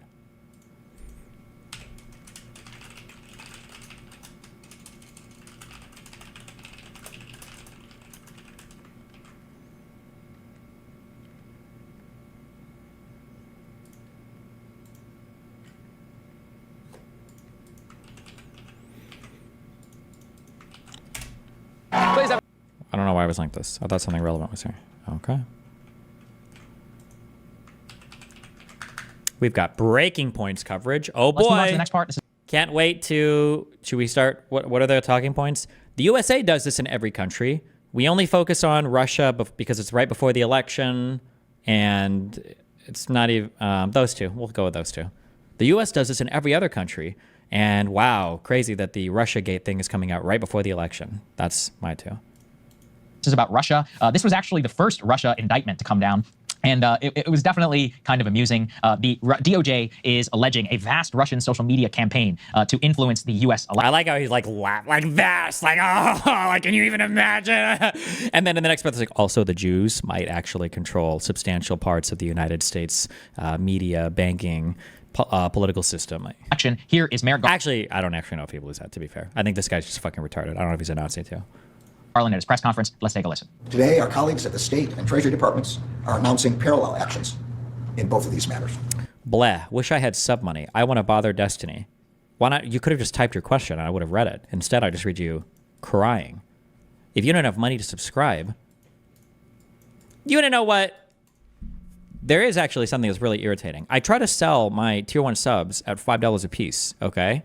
Because I think it's affordable and I want as many people to be able to subscribe as possible. I actually, yesterday in chat, I saw RTBA, Jader, and Cake were scalping tier 1 subs for $50 a piece. It was ridiculous. They turned off the sub feature on the site and they were saying if you want a tier 1, you have to pay $50 just to subscribe. What was going on with that? The fuck? Unfortunately, we know that Russia is not the only foreign power seeking to interfere in our elections. As the U.S. intelligence community noted 2 weeks ago, we have observed increasingly aggressive Iranian activity during this election cycle. That includes recently reported activities by Iran to compromise former President Trump's campaign and to avoid an election outcome that it regards as... Oh, wait, hold on. 5:30, it was over Lex. Everybody, you're very And when he said that. Does he mean that they just tweet that? What is that? When he... God, that's so fucking funny. My bad. And there is a lot of people he would rather not talk to. The platform of native ideas comes across as weak to me, but am I missing a piece of understanding and the perspective? What's the honest interpretation? Probably just that. There's just people, some people are exhausting to talk to. They're bad faith. Like you hear it in all the conservatives I talk to. Like they're super bad faith. They're super, yeah, it's like not even, it's like joke conversations. Yeah. They won't even honestly represent like the things they believe. They just do the most bad faith spin and interpretations of everything. At Destiny, does weed smell bad to you? Weed is like, I think, sex, where like when you're fucking somebody, like it's like it can be hot, and the smells and the sensations associated might be hot, but when you're not, it's like the grossest thing ever. And I feel like weed is the same. When you're in your apartment and there's like fucking weed smoke wafting in from upstairs, it's fucking disgusting. It is like the most disgusting fucking, in my opinion, but I don't know. Maybe not everybody feels. Cigarettes are way worse though. I feel like cigarette smoke lingers longer, but I feel like weed smoke is more like it has a stronger scent and it's more pervasive. But maybe my sense of smell is not good. Like I don't know. Like if somebody was in an apartment somewhere like smoking cigarettes, I'm not 100% sure if I would know, but if anybody had weed in here, I would know it immediately, like 100%. I feel like it makes its way out more, but then it tends to clear up faster. I don't need to watch this. All right, back to these guys. Against its interests. Those recently reported Iranian activities also include efforts to obtain access to individuals who themselves have access to the presidential campaigns of both political parties. The Justice Department's message is clear. We have no tolerance for attempts by authoritarian regimes to exploit our democratic system of government. We will be relentlessly aggressive in countering and disrupting attempts by Russia and Iran, as well as China or any other foreign malign actor to interfere in our elections and undermine our democracy. Okay, so that was part of the big press conference. Next, let's put this one up there on the screen. They have announced a plan to counter Russian influence ahead of the 2024 election. I went through, and while this RT indictment was a separate one, it actually came out much later than the original one. The original one, honestly, is a complete... Aren't these guys progressive? Why wouldn't they believe the DOJ on this? Sager is just a dipshit, kind of conservative moron, but he's just really stupid. And Crystal Ball is like a tanky / like ultra progressive. So she is going to always hate America and side against America and just have the dumb. They're both like very dumb. They're both very dumb. And their political affiliations are also prone to being dumb. So like combined, it's just like a lot of like dumb. It's just stupid and dumb. It's like Dumb and Dumber, but they're on like a show that makes you dumber. I don't know. I don't know who watches this. I don't know who this is supposed to appeal to, because they're not even, like, for instance, if you ask me about Rush Limbaugh, I can tell you exactly why Rush Limbaugh. He's sharp. He's got a sharp tongue. He's funny. He's clever. He's connected. He's got good memes. The golden microphone at the EIB network. My cigar-stained fingertip. Rush was just an entertaining guy. I could 100% tell you why people listen to something like that, even though I think he's insane or was insane. Or like Joe Rogan. I know why people watch Joe Rogan. He's chill. He's a bro. He's like pretty funny. He's casual. He brings on a lot of different types of dudes. I totally get it. Even like people like Hassan, I get it. Even if I would never watch these guys, and even if personally I don't even think they're that entertaining, and I would never listen to Joe Rogan on my own. I get it. I know why people do. For people like this, like Breaking Points, I have no idea who the Breaking Points audience is for this. I have no idea.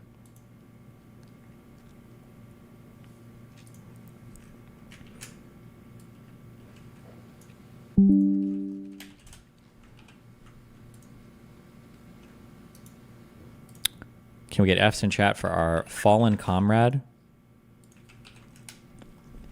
Destiny knew about Lauren's funding and is deliberately avoiding talking about it. x.com/messages/ Oh no. Also, I thought he was supposed to sue me. Where are my papers, Rolo? And Benny Johnson, you're supposed to sue me too. And Martin Shkreli. Where is my civil litigation?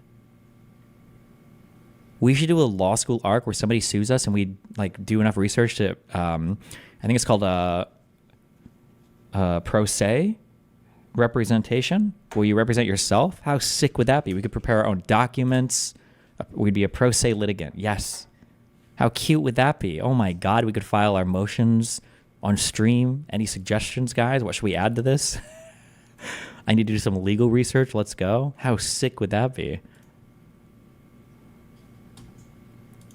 Joke, because if you go through and actually start to read what all of this is, they are targeting both individuals and others who basically like wrote op-eds or appeared on RT Russia Today as some sort of large encompassing Russian social media op, on top of highlighting some of the so-called Russian disinformation on social media. Somehow, Crystal, they have actually gotten worse, in my opinion, from 2016. If you'll remember all those idiot Bernie bro memes and some of the pro-Trump stuff, I will show you some of that in a little bit. But one case I've really had my eye on, this is actually part of this investigation, let's put this up there, is that of the DOJ, who is serving subpoenas and search warrants on certain individuals here in the United States who they allege are part of this vast Russian, state media campaign. Vast. One of them was Scott Ritter. Now, Scott is one of those people, many people watch the show may even know. I would say it's probably fair to say he's like very anti-establishment, has a very different view, I think, in the most charitable sense of the Ukraine conflict, and has been pretty vociferous about U.S. support to Ukraine.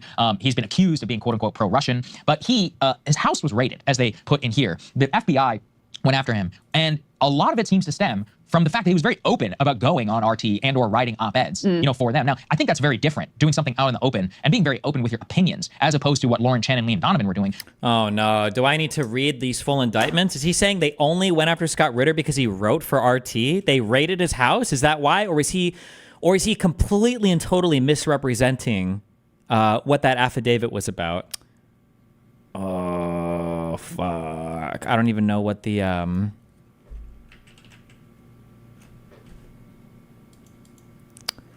don't want to have to read this whole fucking thing. Is Ritter mentioned in this? Oh, Ritter's not even mentioned in this. Go over the Kino exhibits. What pages?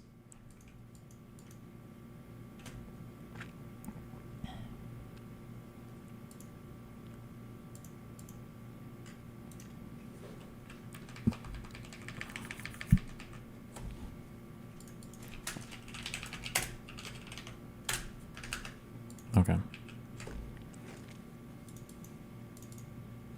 Why are some of the people in the lawsuit given a number instead of just naming them?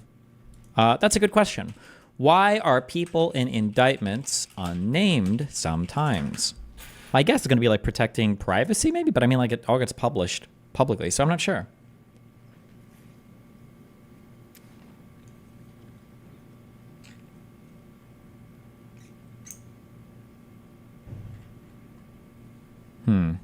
Fuck.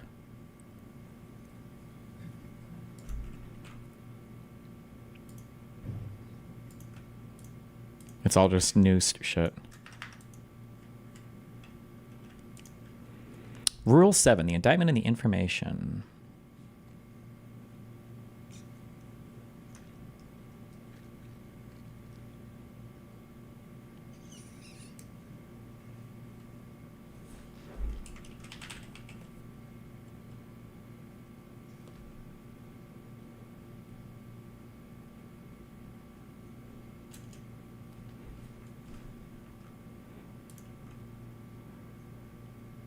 Control F name.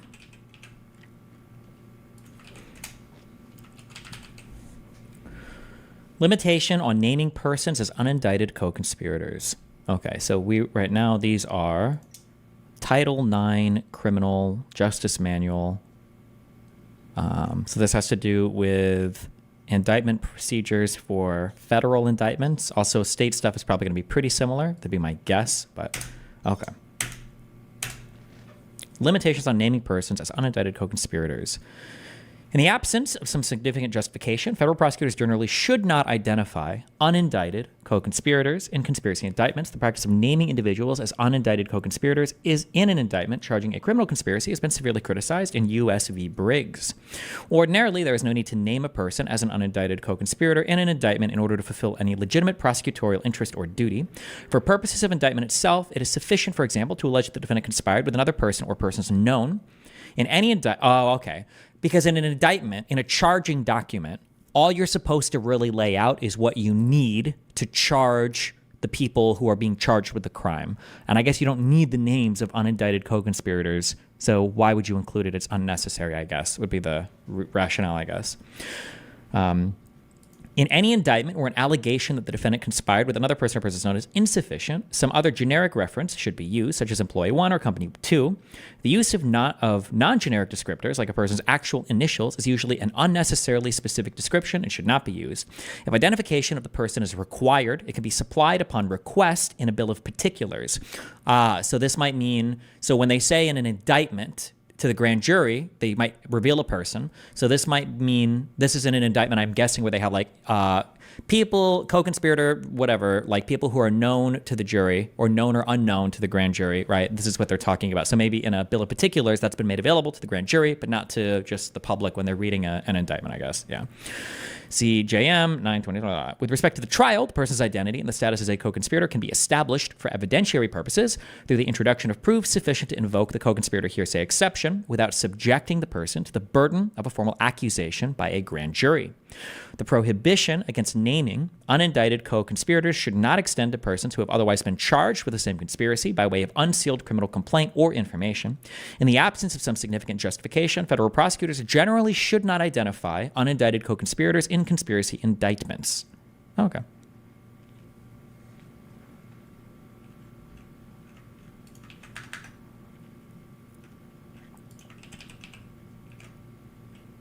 What is this? Scott Ritter's speech in Chechnya. Я хочу предоставить слово нашему уважаемому гостю. Большое спасибо, ваш президент, ваш командир, вашим офицерам и солдат Чечни. Это моя второй раз в Чечне. Я до мой первый раз, когда... Is he speaking in Russian, or is this like translated like with a voiceover? Визитный Чечню. Я говорю, надо визит. Почему? Потому что сейчас вся Америка, вся Европа, люди только знают, когда я говорю Чечня, она думает... He's speaking in slightly broken Russian. Holy Jesus, okay. Страшный человек. Но страшно не хорошо, страшно плохо. Это неправда.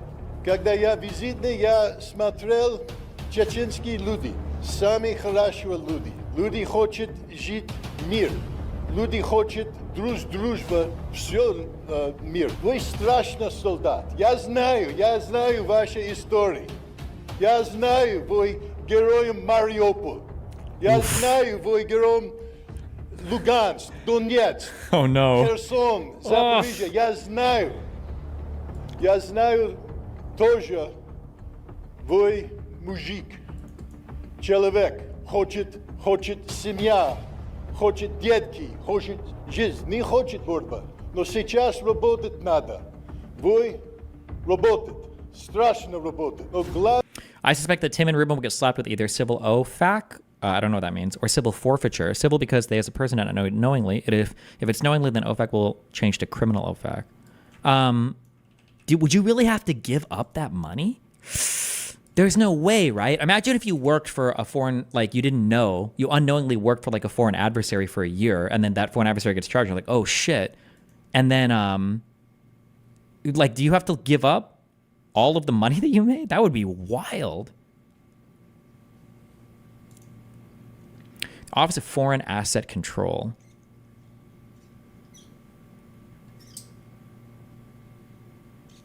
It would make sense for like, it would make sense probably for Ruben and for Tim. I don't know about the other four. It was so much money. It was so much money. My God. Главный момент будет, когда войны кончились, и вы вернусь дома, и ружье, до свидания, семье, детки есть. Это будет главный момент. Это потому, что я здесь. Я хочу работать в дружба между Чечней и Америкой. Америка неплохо место. Американские люди, как вы. Хорошие люди. Государство – это другой вопрос. Это политик. Я не политик. Я солдат, как вы. Я думаю, вы будете выиграть. Jesus Christ. Я знаю. И когда все, я хочу, что все чеченские солдаты вернутся дома и нормальная жизнь. Еще один раз большое спасибо. Я очень рад здесь. Я очень рад с вами познакомиться.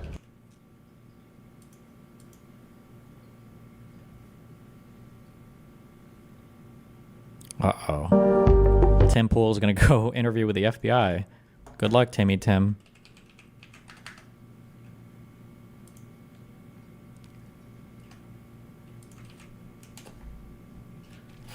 I've been contacted by the FBI as a potential victim of a crime. The FBI believes I have information relevant to an ongoing criminal investigation and have requested a voluntary interview. I will be offering my assistance in this matter.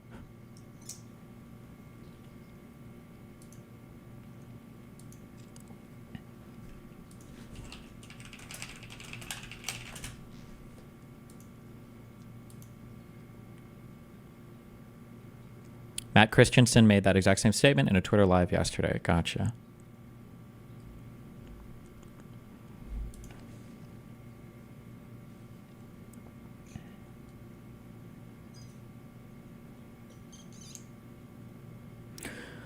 Ritter was the subject of 2 law enforcement sting operations in 2001. He was charged in June 2001 with trying to set up a meeting with an undercover police officer posing as a 16-year-old. He was charged with misdemeanor crime of attempted endangerment of the welfare of a child, and then it was later dismissed and the record was sealed.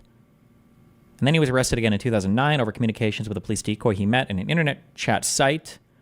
Police said he exposed himself via webcam after the officer repeatedly identified himself as a 15-year-old girl. Oh no, it wasn't even like a female police officer pretending to be a young girl. It was a male police officer. Oh no.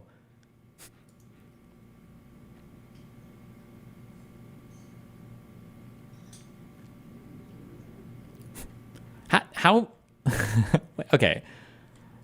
Listen, if he served his time or whatever, okay. Although, damn, an 8-year gap between these two behaviors. Who knows how many other kids he's fucking jerking off for online. Okay, so to be clear, it's the wannabe kitty fucker and the Russian Bucha massacre supporter people, Scott Ritter, that this guy is simping for. Okay, just to be clear, just so that I know who he's ball washing here. That's good. Thank you. Okay. And has been pretty vociferous about U.S. support to Ukraine. He's been accused of being quote-unquote pro-Russian, but he... He's been accused of being pro-Russian. Wait, hold on. Wait, I'm so sorry. Wait, is this a real video or maybe this is... Я хочу... Also, somebody asked if this was CGI'd. This does kind of look fake. Maybe this part is fake. Was this a real speech that he gave? Did he give a real speech over here? Or is this like all fucking bullshit? Yes, it's real, Destiny. No one denies this. Oh, okay. All right. Accused of being pro-Russia. Quote unquote. His house was raided, as they put in here. The FBI went after him. And a lot of it seems to stem from the fact that he was very open about going on RT and or writing op-eds, you know, for them. Now, I think that's very different, doing something out in the open and being very open with your opinion. Was that why the... Okay, hold on. FBI raid, Ritter. Dude, I don't have time to fact check every stupid fucking thing. For a raid, you don't have to publish any information publicly, right? Justice Department has not confirmed any investigation through intelligence. Oh, okay, so we don't even know, okay? This is on August 23rd, 2024, just a couple weeks ago, basically. Okay, so he's just guessing, ball washing some more. Okay. As opposed to what Lauren Chen and Liam Donovan were doing, which is taking money knowingly from Russia and then funneling that to other people and basically deceiving them into some sort of large scheme. So I haven't wanted to keep my eye on this. I'm not saying I'm pro Scott Ritter or anything, but he's a U.S. citizen. I mean, yeah, he's a U.S. citizen, and he has a legitimate opinion. You may not agree with that opinion. Why are they going through this man's house? Yeah. Like, here's another thing that I would respect more, and this is why I don't respect conservatives and why they are subhuman in their approach to politics.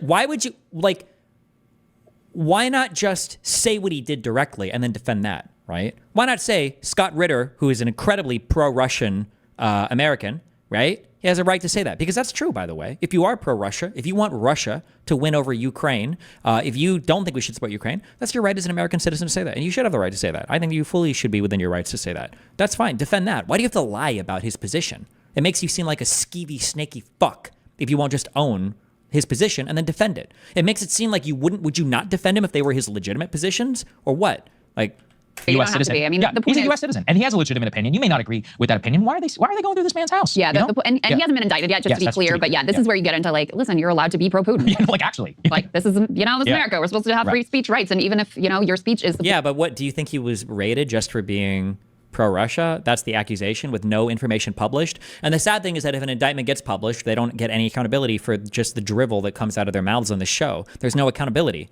none.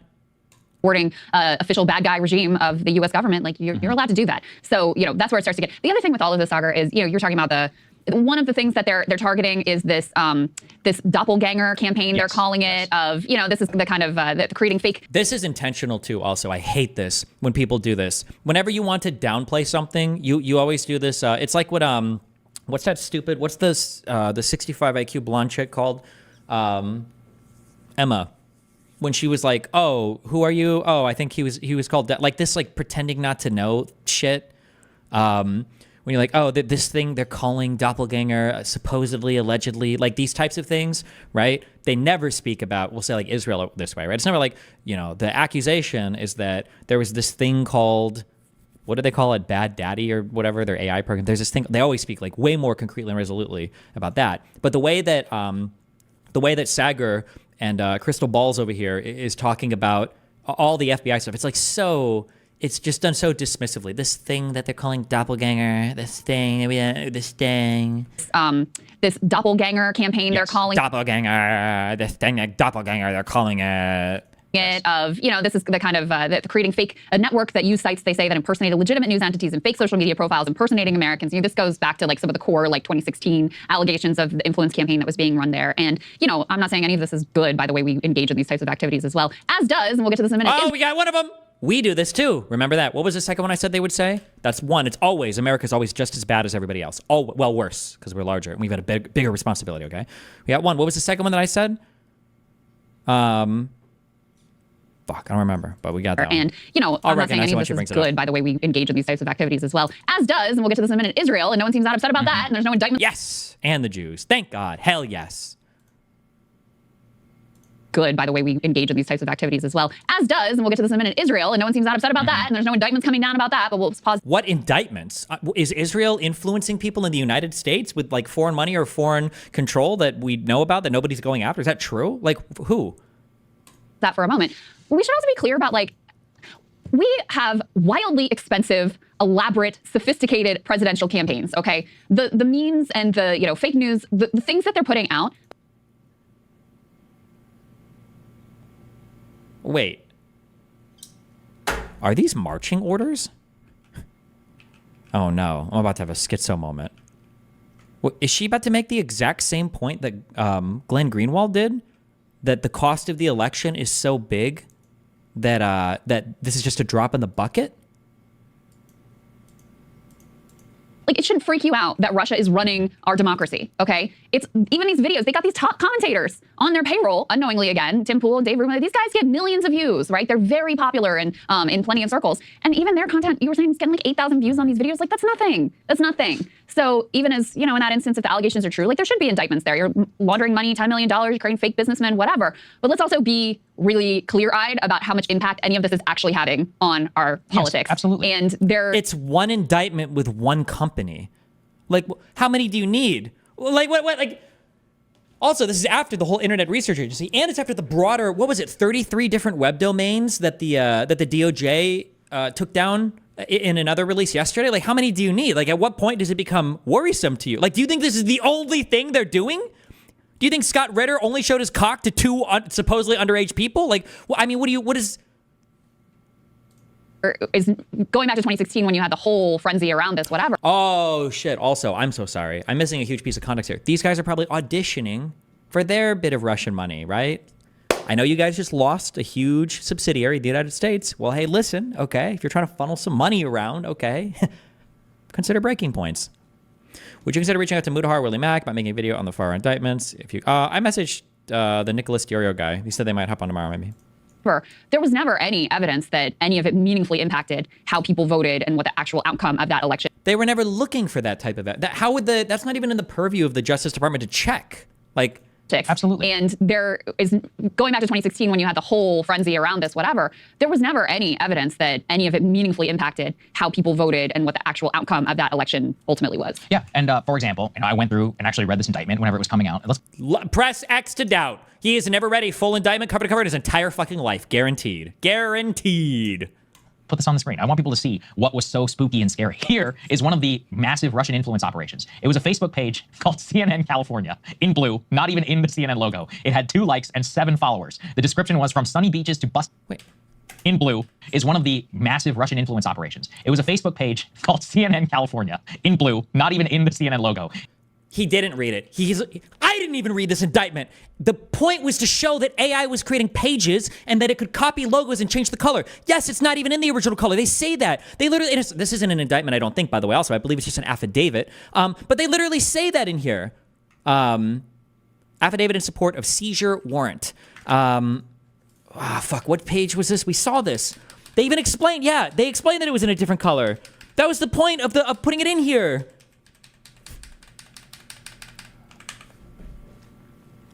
The use of targeted advertising by Doppelganger is corroborated by records obtained from Meta pursuant to a warrant which identified Meta pages and advertisers linked to the Doppelganger campaign. Notably, these records revealed Doppelganger's apparent use of artificial intelligence tools to generate content, including images and videos. This is an example of AI generating fake shit. So yeah, they take the CNN logo, they change the color to make it seem like it's, fucking Democrat and from California, and then they use this as part of like advertising campaigns. That's the whole point, you retarded fucking stooge. Why is he acting like he's making some novel insight here if you actually read any of this and you weren't just going by what you're probably underpaid interns were being paid to fucking collect for you to demonstrate on this fucking show so you can get on your knees and grovel for foreign money to shit on our country? You might actually fucking know that. Holy shit. Zero chance that he read this. Zero chance. He didn't even read this page. He didn't even read the page. Whenever it was coming out. Let's put this on the screen. I want people to see what was so spooky and scary. Here is one of the massive Russian influence operations. It was a Facebook page called CNN California, in blue, not even in the CNN logo. It had 2 likes and 7 followers. The description was from sunny beaches to busting tech hubs. We explore the lifestyle, news, and development Californian. So grammatically incorrect, wrong logo, and weird banner. The next with is 7 followers. Yeah, with 7 followers. Next is quote BBC California. Okay. Like, okay, never mind. Like, why should we care exactly? These were obviously a complete joke. And that's the point, is that they're very obvious throughout all of these. You had grammatical errors, you had social media pages with very few... Yeah, just because something is a complete joke doesn't mean that people don't take it seriously. There are some channels on YouTube, for instance, that are incredibly successful, even though the people on them are insanely misinformed, never make coherent points about any of the shit they're talking about, like avoid accountability and responsibility as much as possible. These things exist in the world and people take them seriously. What is the point that he thinks he's making here? followers into accounts. It actually reminds me of a lot of what came through the Twitter files, where you would watch the FBI get up in arms about some account that had like 12 followers that said, hey, everybody, the election's on Wednesday. And there's an FBI agent sitting in Northern Virginia, getting paid probably $100,000 a year plus benefits, scrolling through and searching Twitter, spending our taxpayer dollars time interfacing with social media company to try and get this stuff taken down. That's what all of this read through. And I went through, guys, this was a hundreds of pages indictment, and they point out these fake stories. Hundreds of pages. 277 pages. Why are you lying about reading it? You didn't read shit. I don't even know if you can fucking read. Holy shit. And they point out, like, the Russian government created dummy news websites. And you'll look at it, it'll be like WashingtonPost.kp or something. Sorry, who's going to that? Like, for real. Like, I mean, what about the ones that, if you look at the ones in the original Mueller indictment, right? Like, again, some of these Twitter accounts were followed by hundreds of thousands of people. Hundreds of thousands of people followed these accounts. Nobody knew that they were fake. Now, again, I haven't read this, although the one page that I just happened to read already shows me that this fucking retard hasn't read it. Like, the point isn't that, also, I don't know if there might even be large accounts that are called out on this. I'm not in this affidavit. I'm not even sure. The point is that they're able to do it with AI. You have no idea how prolific these accounts have spread. There probably are some larger ones that are being operated, as you've just written off about the Tenant media shit, right? You've got three of huge content creators in the United States, okay, that are somehow roped into this. You really Google and then go to page 12 to click on WashingtonPost.kp? Are you that? No, it wasn't about having to Google and go, you dipshit. It was about the fact that these people were buying advertisements. They were buying advertisements. You don't have to Google and go to some place. They're shown alongside your content.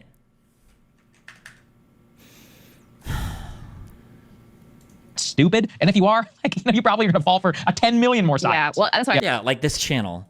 I was going to say is, I mean, out of all of this, though, especially if you are on Twitter, like, you just need to not believe anything that's on there anymore, because so much of it is, it's not even this foreign influence, some of it is that. Yeah. But people just make shit up now. I mean, it's just, I know it's always been the case, but I think it is worse than ever before under the, new Elon model, where anyone can get a blue check, and then they use that as some sort of credibility, and they'll just make stuff up. Their sources say Tim Walz is about to drop out, and their sources say, like, Joe Biden's actually dead, and this is a body. Like, they will make stuff up. So please, I implore you, do not believe this, really, really double check. Are these people left wing or right wing? They're anti-establishment, so they're retards. That's it. And then they're anti-establishment, and they're incredibly stupid. That's it. Anything that you again, like I said, I don't know who watches this show. I have no clue what the target audience is for this type of shit. It's insane to me. Spreading online, because the problem has never been worse than it is right now. Last piece of this we referenced a couple times, put D6 up on the screen. We know that Israel organized and paid for an influence campaign that targeted lawmakers directly, and especially black lawmakers, and would pose as like black constituents trying to push the Israel agenda. And I won't hold my breath on the indictments forthcoming for that one, which does show you. Let's see what this is about. Israel secretly targets. New York Times story, June 6, 2024. So 3 months ago.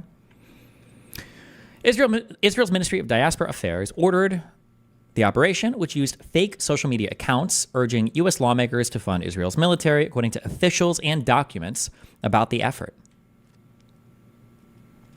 Israel organized and paid for an influence campaign last year targeting U.S. lawmakers and the American public with pro-Israel messaging as it aimed to foster support for its actions in the war in Gaza, according to officials involved in the effort and documents related to the operation. The covert campaign was commissioned by Israel's Ministry of Diaspora Affairs, a government body that connects Jews around the world with the state of Israel, four Israeli officials said. The ministry allocated about $2 million to the operation and hired Stoic, a political marketing firm in Tel Aviv, to carry it out, according to the officials and the documents. The campaign began in October and remains active on the platform X. At its peak, it used hundreds of fake accounts that posed as real Americans on X, Facebook, and Instagram to post pro-Israel comments.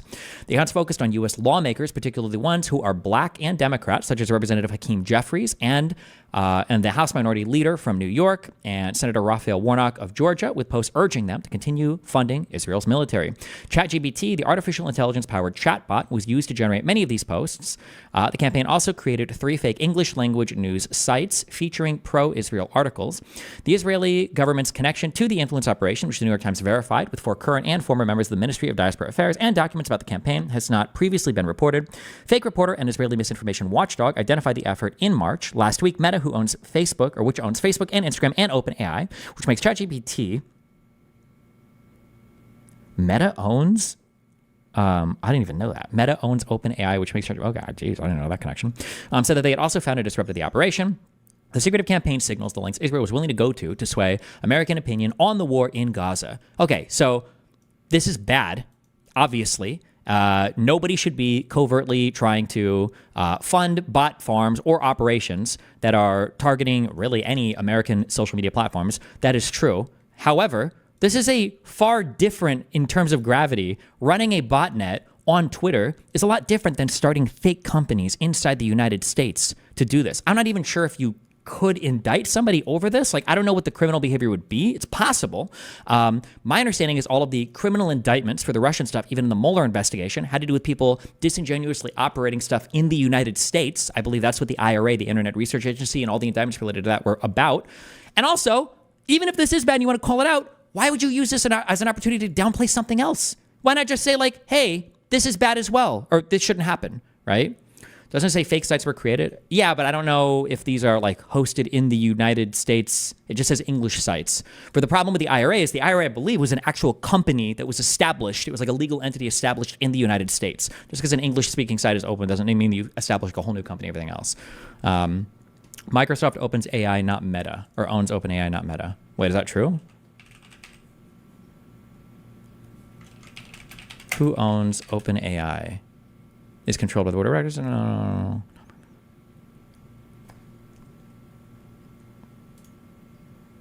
It's divided between Microsoft, 49%, other stakeholders, 49%.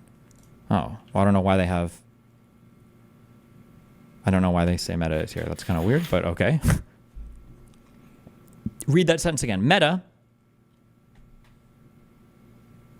Oh, I see. Never mind. Oh, man. What a poorly structured sentence. I understand. I'm sorry. Last week, Meta, which owns Facebook and Instagram, comma, and OpenAI, comma, which makes ChatGPT, said that they also found and disrupted the operation.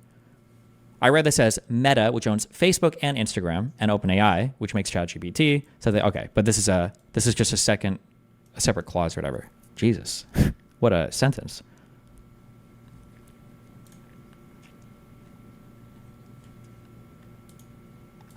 Like, it's very black lawmakers, and Israel organized and paid for and influenced some sort of credibility, and they'll just make stuff up. Their sources say Tim Walz is about to drop out, and their sources say, like, Joe Biden's actually dead, and this is a bot. Like, they will make stuff up. So please, I implore you, do not believe this, really, really double check anything that you are seeing spreading online, because the problem has never been worse than it is right now. Last piece of... For the dumb ones, could you explain why it matters? There is... I don't technically know if it's illegal. I don't know if you're breaking any laws. If you, let's say that you're in, well, we can even use Russia as an example. Let's say that Russia has a bot farm in Russia that creates fake accounts on X and then like spams bad social media posts or whatever, or fake news or whatever to US lawmakers. I don't know if that's technically breaking any laws. I'm not even sure. I don't know if there's like a law that you would even implicate that, right? It's foreign actors making accounts on social media websites. I don't know if you would even charge somebody with a crime on that. Creating a legal entity in the United States, though, well, now that's subject to all of the rules and regulations of the United States, and obviously you're going to assume some liability there for civil or criminal matters in a way that you wouldn't just making an account on a website, right? This we referenced a couple times, put D6 up on the screen. We know that Israel organized and paid for an influence campaign that targeted lawmakers directly, and especially black lawmakers, and would pose as like black constituents trying to push the Israel agenda. See, like the way that she's phrasing this, an influence campaign and targeting people, in the context of what we just read, is a totally different thing. You can argue that it's not good, and it probably isn't. All of this bot shit online is fucking AIDS as fuck, okay? Whether Israel, Russia, or anybody's fucking doing it, 100%. But this is not the same type of like creating legal entities in the United States to pay people for propaganda talking points. It's like not even remotely the same thing. And I'll hold my... Wouldn't you be liable just for messing with Americans? Just having your company based in another country really protect you from prosecution? It's not a crime to mess with Americans. That's not a crime, right? I won't hold my breath on the indictments forthcoming for that one, which just show you like it's very selectively applied. Of course. Bottom line, it's very selectively. Like indictments for what? What's the crime that's being alleged here? Applied here is that there's so much filthy stuff out there and people who are trying to buy your attention. I mean, B5, I put this in on purpose to put B5 please on the screen, because as you see, they are also at the same time saying, quote, Iran emerges as a top disinformation threat in US presidential race. And without fail, these conservatives, they're so laughable. For years, they cry about Russiagate.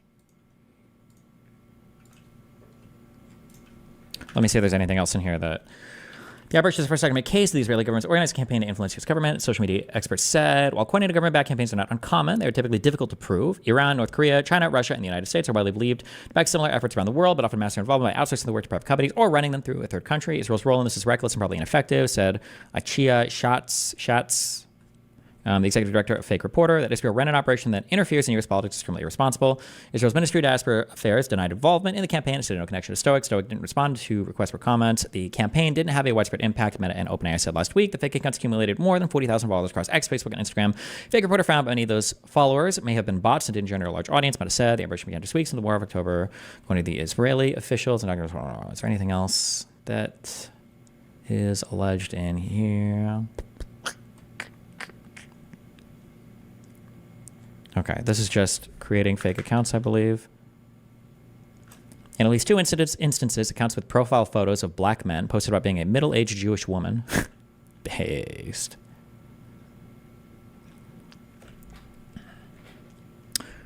The campaign also created 3 fake news sites with names like Non-Agenda and Unfold Magazine, which stole and rewrote material from outlets including CNN and The Wall Street Journal to promote Israel's stance during the war. According to Fake Reporter's analysis, fake accounts on Reddit then linked to the articles on the so-called news sites to help promote them. We should check our subreddit. Are they link in there? The effort was sloppy. Profile pictures used in some accounts sometimes didn't match the fictional personas they cultivated, and the language used in the posts was stilted. Oh, hi. Thank you, sir. In at least 2 instances, accounts with profile photos of black men. Okay, we got this. In 118 posts, the fake accounts shared pro-Israel activities, or I'm sorry, articles. The same sentence appeared. I got to reevaluate my opinions due to this new information. Okay. Losers. Okay, and then what was the other story? Iran emerges as a top disinformation threat.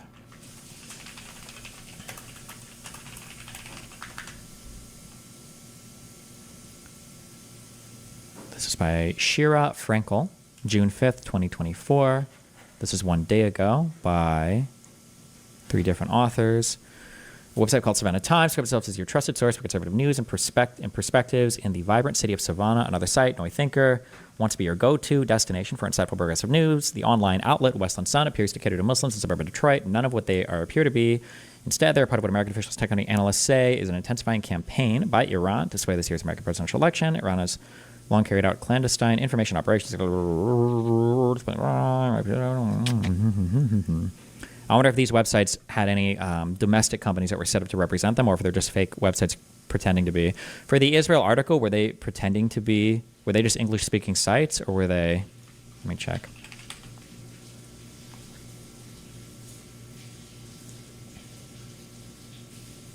English language news sites. Oh wait, it listed them down below, right? Okay.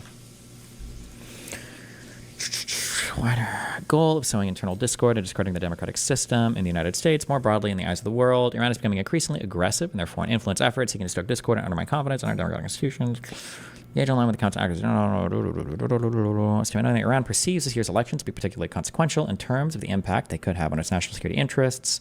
Iran's mission to the UN declined to comment on the disinformation campaigns of websites targeting the U.S. An earlier statement issued on 19th addressing efforts to hack Mr. Trump's campaign. The mission said that the allegations are unsubstantiated, void of any meaning. Companies controlled by the Revolutionary Guard Corps, the IRGC, according to one Iranian official.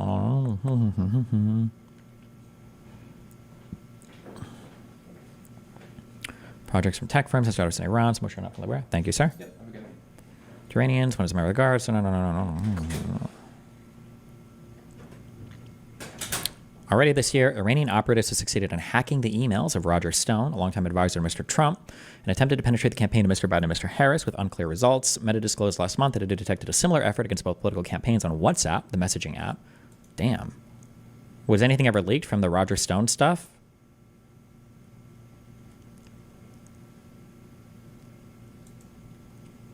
Iran's focus on the U.S. sharpened as Israel, an American ally, invaded Gaza after this. They exchanged fire here.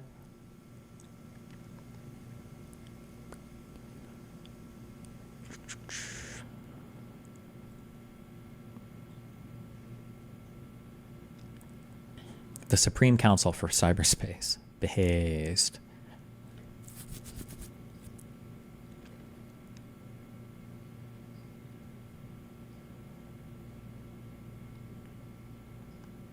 When his talk with Josiah, Mehdi Hassan said he wouldn't have a talk with you. Behaze.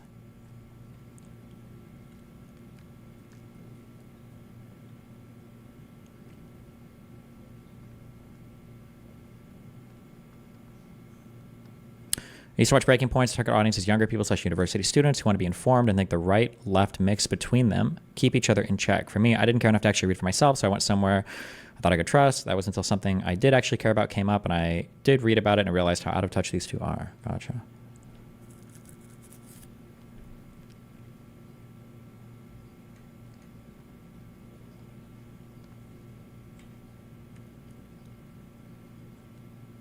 Damn, okay.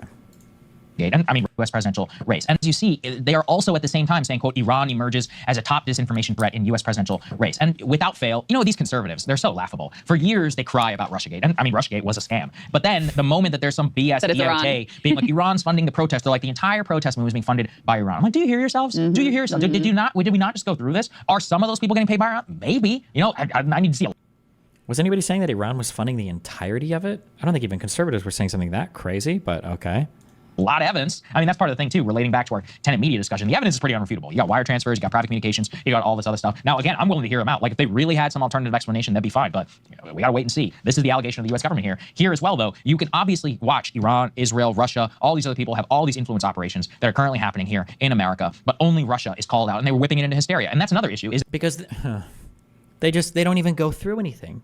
They haven't read anything, or they just don't even know the difference, or it's all the same to them. Israel was accused of creating artificial accounts on a social media website to try to flip U.S. opinion on, I guess, the war in Gaza.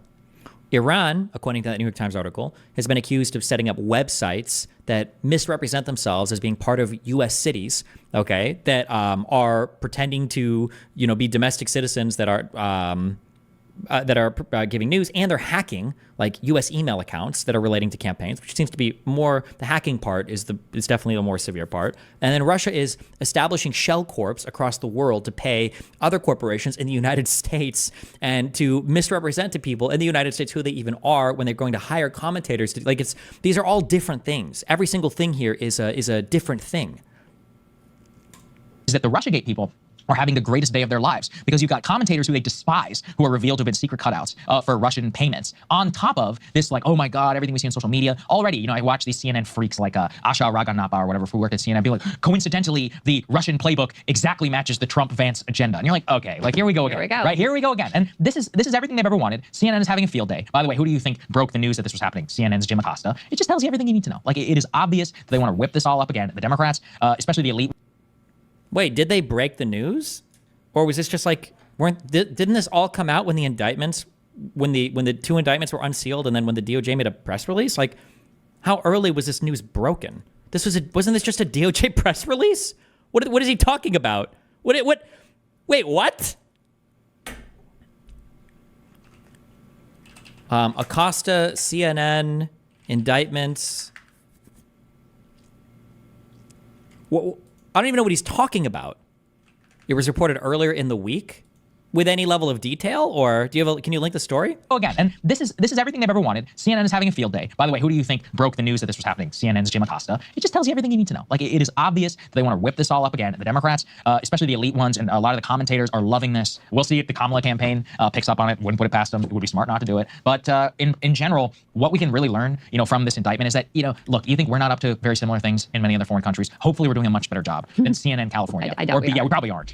Just a last thing on the Israel point that I wanted to point out is what they did are confirmed to have done according to multiple reports, including in Israeli news outlets. And again, this came directly from the Israeli government, is so similar to this whole doppelganger thing. They created fake news websites. Yeah, exactly right. They invented fake personalities interacting with lawmakers. They got caught because somebody who was, you know, involved with this didn't change their profile pic. They kept it as like, you know, some random white dude, and then they were posting like, as a middle-aged black woman. That wasn't the only reason they got caught. It sounds like they had ex-sources from inside the ministry that was confirming this information, and it sounds like they made quite a few mistakes because Israel doesn't do foreign propaganda in a very sophisticated way because they suck at it. Which is something I've been stressing for the past several months. They suck at propaganda.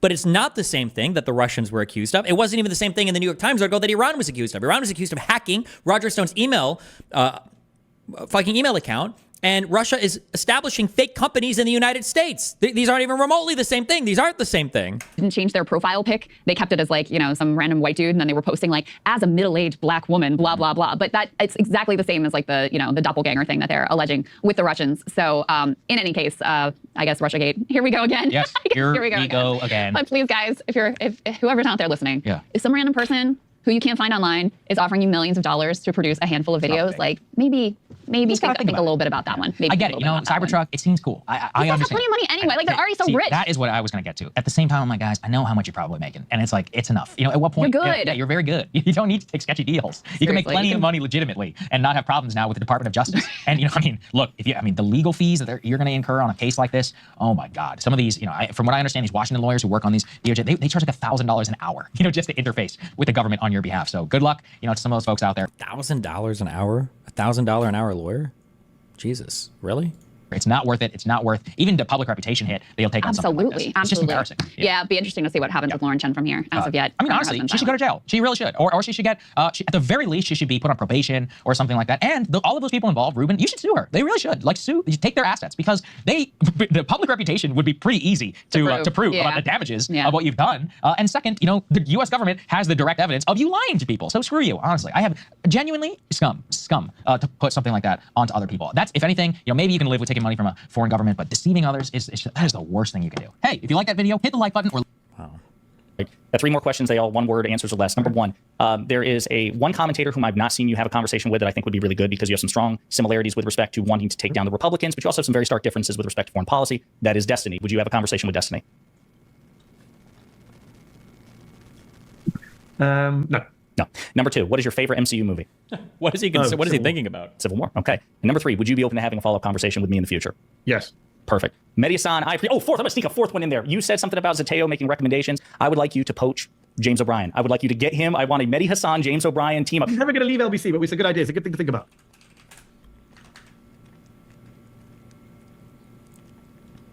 "31-minute video." Oh, 9 hours ago. Oh, did they go over this in more detail? Good morning, everybody. Happy Thursday. We have an amazing show for everybody today. We have Crystal. Boy, oh boy, there's some interesting stories out there this morning. We're going to start with this wild DOJ indictment that involves a bunch of top online influencers. The details are really quite extraordinary. So we'll break all of that down for you. Part of a broader crackdown on a Russian Russian.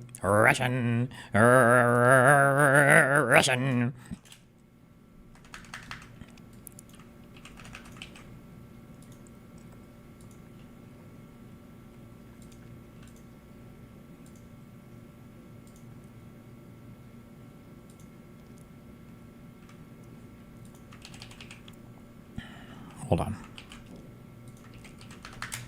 I can tell you personally that I've known Dave for a long time, and there is zero chance that he knew anything about this. We had a conversation a year ago, he and I can disclose this, in which he mentioned this in passing. This wasn't like our main point, but he mentioned this. And he told me, I said, who's funding this? And he said, it's a French businessman. And Dave would have no reason to lie to me that he said that explicitly. And not for nothing, but the conversation went on. And I will tell you that I told him not to. Hey, what did you say? Sorry, hold on. Wait, what? And he told me a year ago, he and I can disclose this, in which he mentioned this in passing. This wasn't like our main point, but he mentioned this. And he told me, I said, who's funding this? And he said, it's a French businessman. And Dave would have no... He, in passing, casually mentioned this thing that was paying him $400,000 a month? No reason to lie to me that he said that explicitly. And not for nothing, but the conversation went on. And I will tell you that I told him not to do it. And that was not necessarily because I knew anything about the funding. We didn't get into that more than him saying it was his French guy.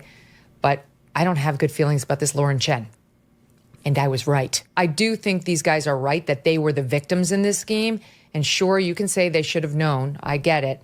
But you guys know I did that fraud series over my June vacation. And I, too, was almost defrauded. Okay. Two Kalinsky vids. What are these? So Destiny had a debate/discussion with this MAGA YouTuber. Now, to be fair, I don't know if this guy is, I don't think he's solely politics. I think he discusses a lot of different things, and he just happens to be a right-leaning kind of. You mentioned Israel being bad at propaganda.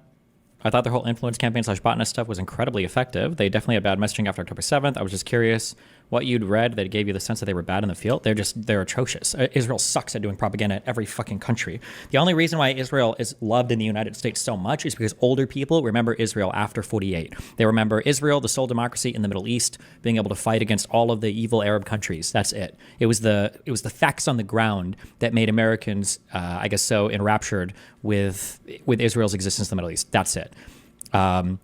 I think both Nazis and maybe Israelis have deluded themselves into thinking that it was their superior propaganda skills or something that made Americans like them so much, but it wasn't. Israel historically has never really been that great at propaganda, even past the 40s.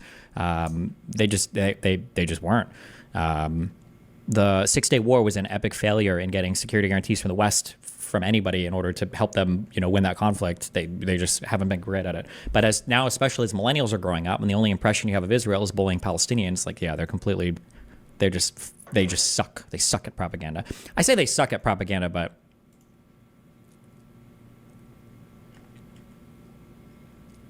they suck at all foreign.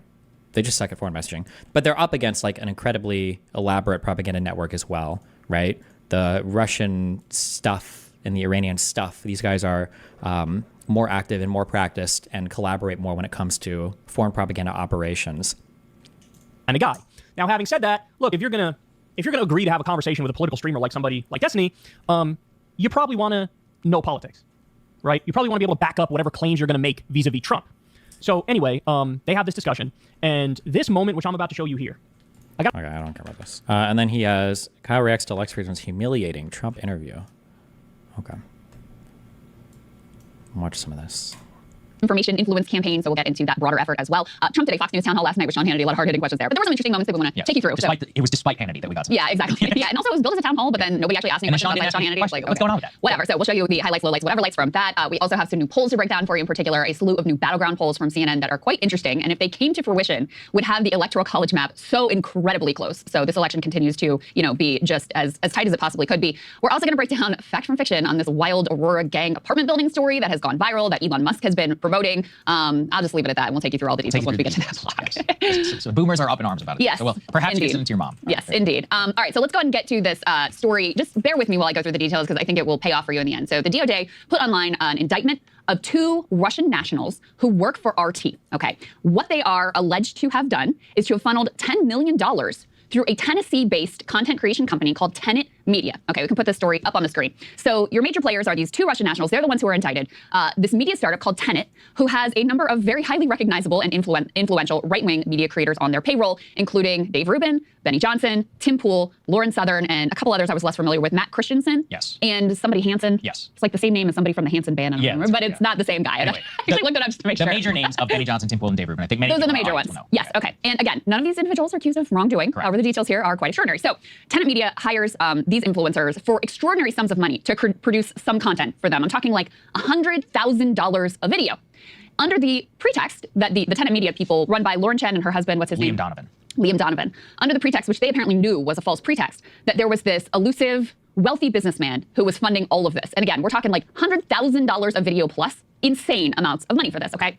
So it turns out that this elusive businessman is totally made up. Turns out that these 2 RT, like Russian agents effectively, were influencing content. They were in the Discord telling these creators and the producers involved with these videos that were being produced for this money, like, hey, let's focus in on this angle of maybe it was Ukraine that was behind the ISIS Moscow attack. Hey, why don't you guys post this Tucker Carlson grocery shopping video? I'll show you that in a minute, which is hilarious because one of the producers was actually like, this just seems like direct shilling. And they're like, no, you should do it. And they're like, okay, fine, we'll do it. So directly shaping content and getting paid through this, shady enterprise that comes direct. This is what's in the indictment, okay? These are the allegations from the government. So let me read you a little bit of that article that we just had up. It says the indictment claims the personalities on Tenant were not aware of the backgrounds and intentions of the 2 Russians, and that the funding for the company came through a Canadian shell company from a frontman named, and this is the fake guy, Edward Grigorian, who did not exist. despite the fact that Google searches for Edward Gregorian did not return any results. 2 of the commentators, and it appears that those 2 commentators are, one of them is definitely Tim Pool, the other one's probably Benny Johnson, potentially Dave Rubin, are the sort of focus of a lot of what's in this indictment. In any case, despite the fact that the Google searches didn't return any hits for this dude, the 2 commentators went through with the deal, the indictment alleges, after receiving a resume.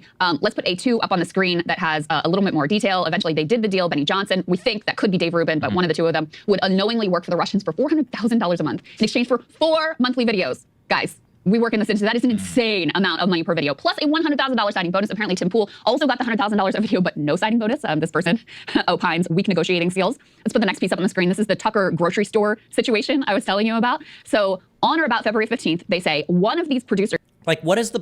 You don't even live stream, right? These guys don't even stream. They do, what, 1 or 2 shows a day? Why can't you do any of your own reading or research for the show? What are you doing with your time? Why are you just reading me tweets? I don't understand what the fuck the point is. Like, is this area Kovler guy, is he getting paid by you guys to do research for your fucking show? Who was using a pseudonym, who was actually a Russian national, works for RT, and one of the individuals who's actually indicted, shared with Tenant Media a video of, they say, a well-known U.S. political commentator visiting a grocery store in Russia. We all know that's Tucker Carlson. The Russian national posted the video in the producer Discord channel. Later that day, a producer privately messaged one of the founders, Lauren Chen, on Discord and said, they want me to post this, referencing the video that the Russian national had posted. But it just feels like overt shilling. Lauren Chen replies that her husband thinks we should put it out there. The producer acquiesces, responding, all right, I'll put it out tomorrow. So one of the reasons this detail is important is because it shows the direct impact that these Russian nationals who were posing as not Russian nationals and who were involved in this producer Discord were exerting on the type of content that was being produced. Let's put the ISIS Ukraine piece up here as well. It's another instance where they were trying to influence the content that was being put out by these creators. The Russians wanted to blame the ISIS Moscow attack. This person opines on Ukraine. They got commentator 3 to do it. So that would either be Dave Rubin or Benny Johnson. We're not sure because the reason we're able to deduce who these people were is because the indictment lists not their names, but the number of YouTube subscribers they have. Yes. And Dave Rubin and Benny Johnson have basically the same number of subscribers. That's why we're not sure which is which. And they both ended up putting out statements. We'll get to those in a moment, but Sagar, initial reactions to this extraordinary chain of alleged events. Which, by the way, no one is really denying it. No, none of them are denying it. Lauren Chen has not put out a statement, neither her husband, Liam Donovan. So again, just to recap in the indictment, Dave Rubin, Benny Johnson, and Tim Pool were not aware, according to the U.S. government, that they were being paid via Russian cutouts. But the indictment makes it very clear that Lauren Chen and her husband were aware that, quote, it was the Russians in private communications between the 2 of them. Multiple other circumstantial evidence, guys, showing that they were like, when they couldn't get a response for why invoices weren't being paid, they were Googling time in Moscow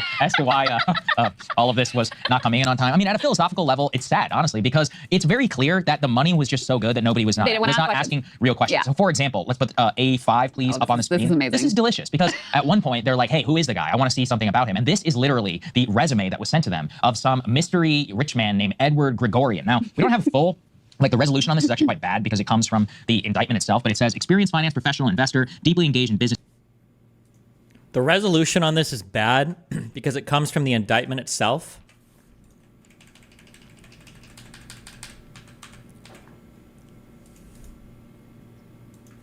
Like, the resolution on it is fine. The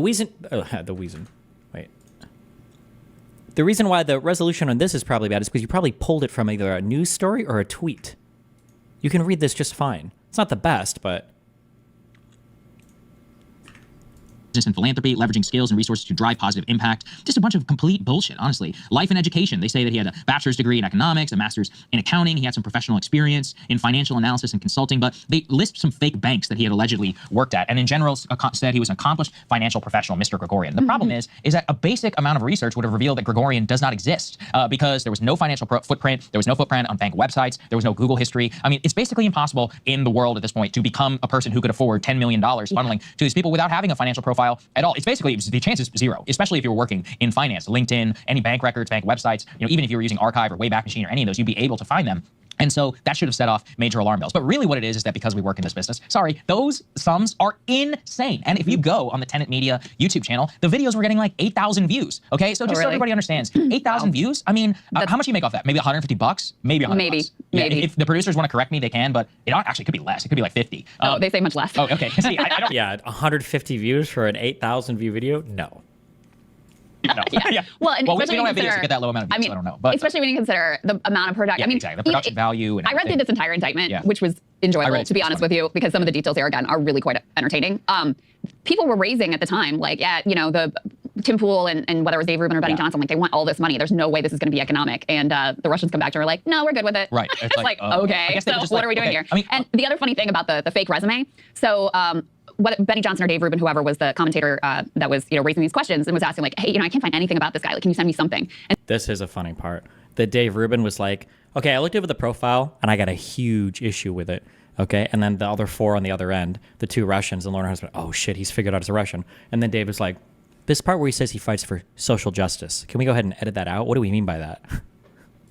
And so he gets this farcical resume back. Yes, yeah. And the one concern that he raises is somewhere in the buzzword gobbledygook that's on this resume, it references social justice. And that was the one thing that he was like, whoa, I don't know. I don't know. I'll speak up for him. That is a red flag, right? Because if somebody has that on your resume and you don't know anything else about it. Of all the situations, that was the red flag. For me, the red flag is the money. I'd be like, hold on a second. You want to pay me $400,000 a month to post 4 videos. And each of those 4 videos is going to get 8,000 views. So you're going to make maybe a couple $100 at best over all of this. So what's in it for you? But the fact of the matter is, and you can speak to this probably better than I can, like there is a lot of ideological money floating around in right-wing circles. Yeah. So, I mean, this is like sort of in defense of them that, there's all these billionaires who want to have their taxes cut. And so even if... Who cares? It's not the same thing.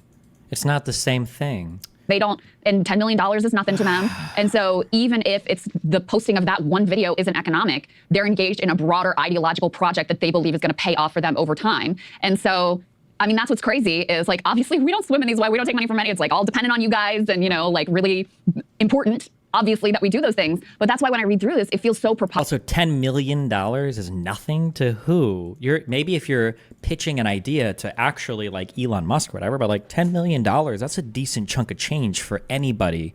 For anybody, that's a decent chunk of change.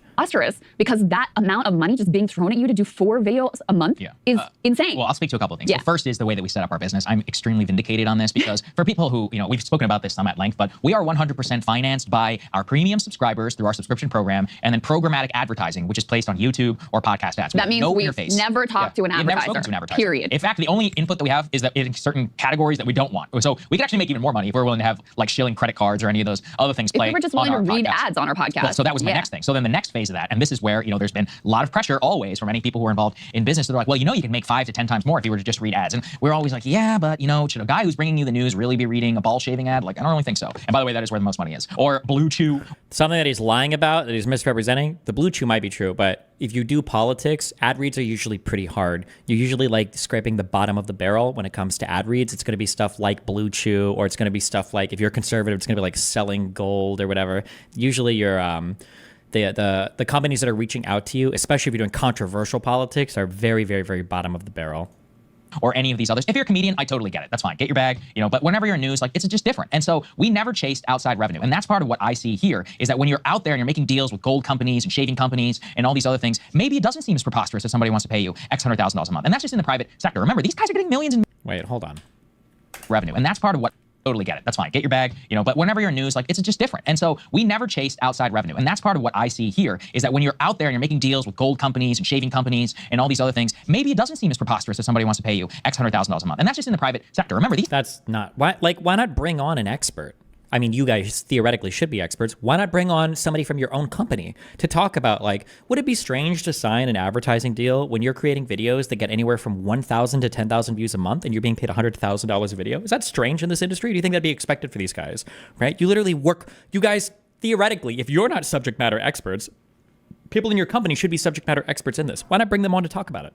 These guys are getting millions and millions of views. Like, let's be real. There's a lot of money floating around. And there is a lot of money, but not that much money for those little views. And secondary to that is what you identified. And this is where I'm going to give them some defense and also just some criticism here of the DOJ where it's not 100% fair. How many people do you guys know who are on YouTube or elsewhere where you just suspect maybe these people are getting paid by Israel, by Ukraine, by, anybody? It's so random that those are just like the 2 fucking examples that they bring up. What a just crazy. Those are the 2 that he just reached into his bag and found. By Qatar, by Dubai, United Arab Emirates, by anybody who has a vested interest in influencing U.S. politics. In fact, I have it on good authority that there are several so-called war YouTubers who are out there who are directly on the payroll of the Ukrainian government and or cutouts of the U.S. intelligence community. We've covered, and we will get to this in terms of...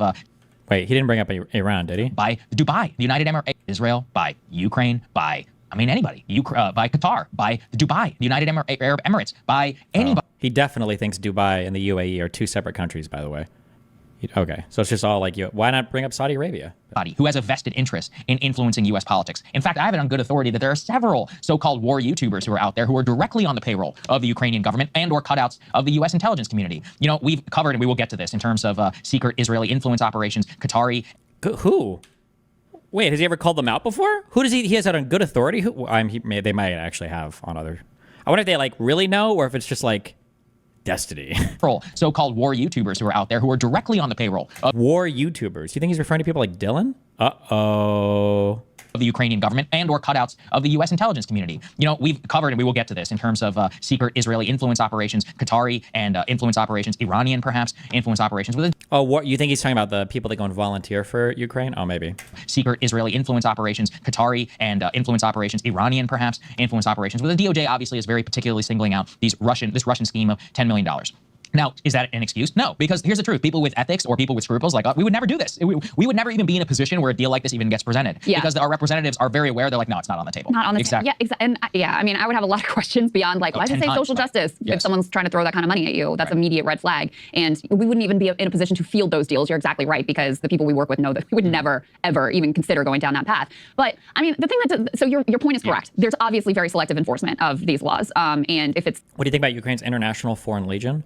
I don't know. That seems really weird to me. I don't have as big of a problem with it as long as you acknowledge that if you go there, I'm assuming this is the thing where people like forwarders can go and serve in the Ukrainian military. You can do it if you want, but my assumption, this sounds kind of mean, not to sound mean, but my assumption would be that like if you're going, you're fighting as a Ukrainian soldier. If you get captured or some shit happens, you're Ukraine's property. Like if a U.S. soldier goes to fight for Ukraine, or if a U.S. civilian goes to fight and volunteer for Ukraine's army, I guess you should be allowed to do that, since ostensibly Ukraine is kind of an ally. But if you get captured or some shit, you're not gonna get helped by the United States on that. Like that's on you. But that's probably how it already works. Yeah.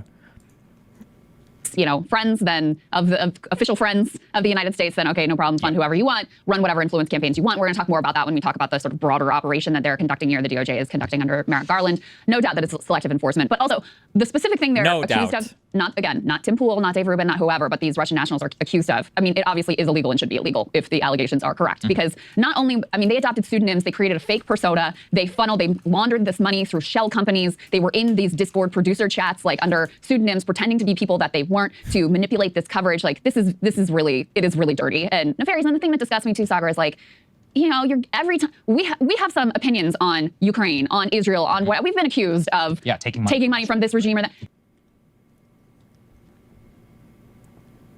Do you think it's noble? I was watching a documentary where two guys died from the USA and they both had families. Couldn't help but feel weird about it. I think it's less selfish if you don't have a family. Yeah, I think it's as noble as serving in any military, sure. You can say that it's sad if they had families and they get killed, but like what about American soldiers that serve in American wars and have American families and get killed? Like, is that any more noble? I don't know.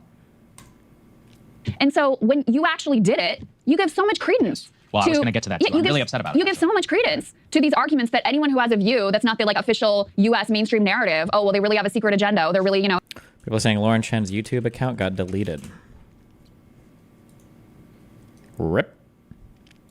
A useful idiot, like apparently Tim Pool and Dave Rubin and Benny Johnson are. And that's the issue. That's even though, like I said, I find the details sort of amusing, I also am like disgusted by it because it gives so much credence to those bad faith attacks that anyone who dissents on the Ukraine war is actually being paid in rubles by the Kremlin or whatever. Exactly, and that on Ukraine and on Israel specifically. I mean, Lauren Chen was somebody who was very vociferous about dual loyalty accusations and she actually spoke about free speech for Hamas protesters, one of the very few right-wing people who was doing that. And now everybody who is pro-Israel is dismissing her out of hand and is like, look, she was actually the one guilty of dual loyalty at the time. And guess what? They're right. It's actually true. She literally knew, according to the indictment. Look, maybe she has a defense. We haven't heard it yet. I've looked for statements from both her and her husband. Nothing about what the allegations are true or not. That's a real problem. Also in the independent media space, like you were saying, questioning Ukraine, how many times have accusations been leveled here? Oh, you're a Russian propagandist. It's like, well, apparently not a good one because I'm not getting paid. Be nice. You buy a pretty fancy Cybertruck, I think, with some of that money.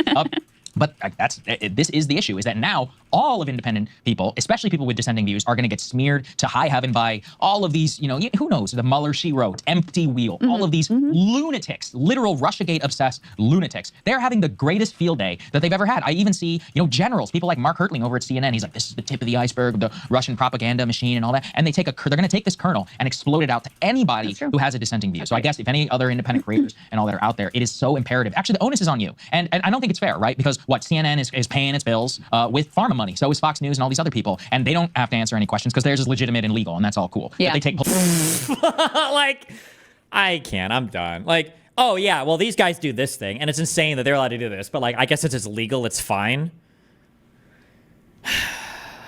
Okay. I'm done. Okay. Please don't let me watch Breaking Points again.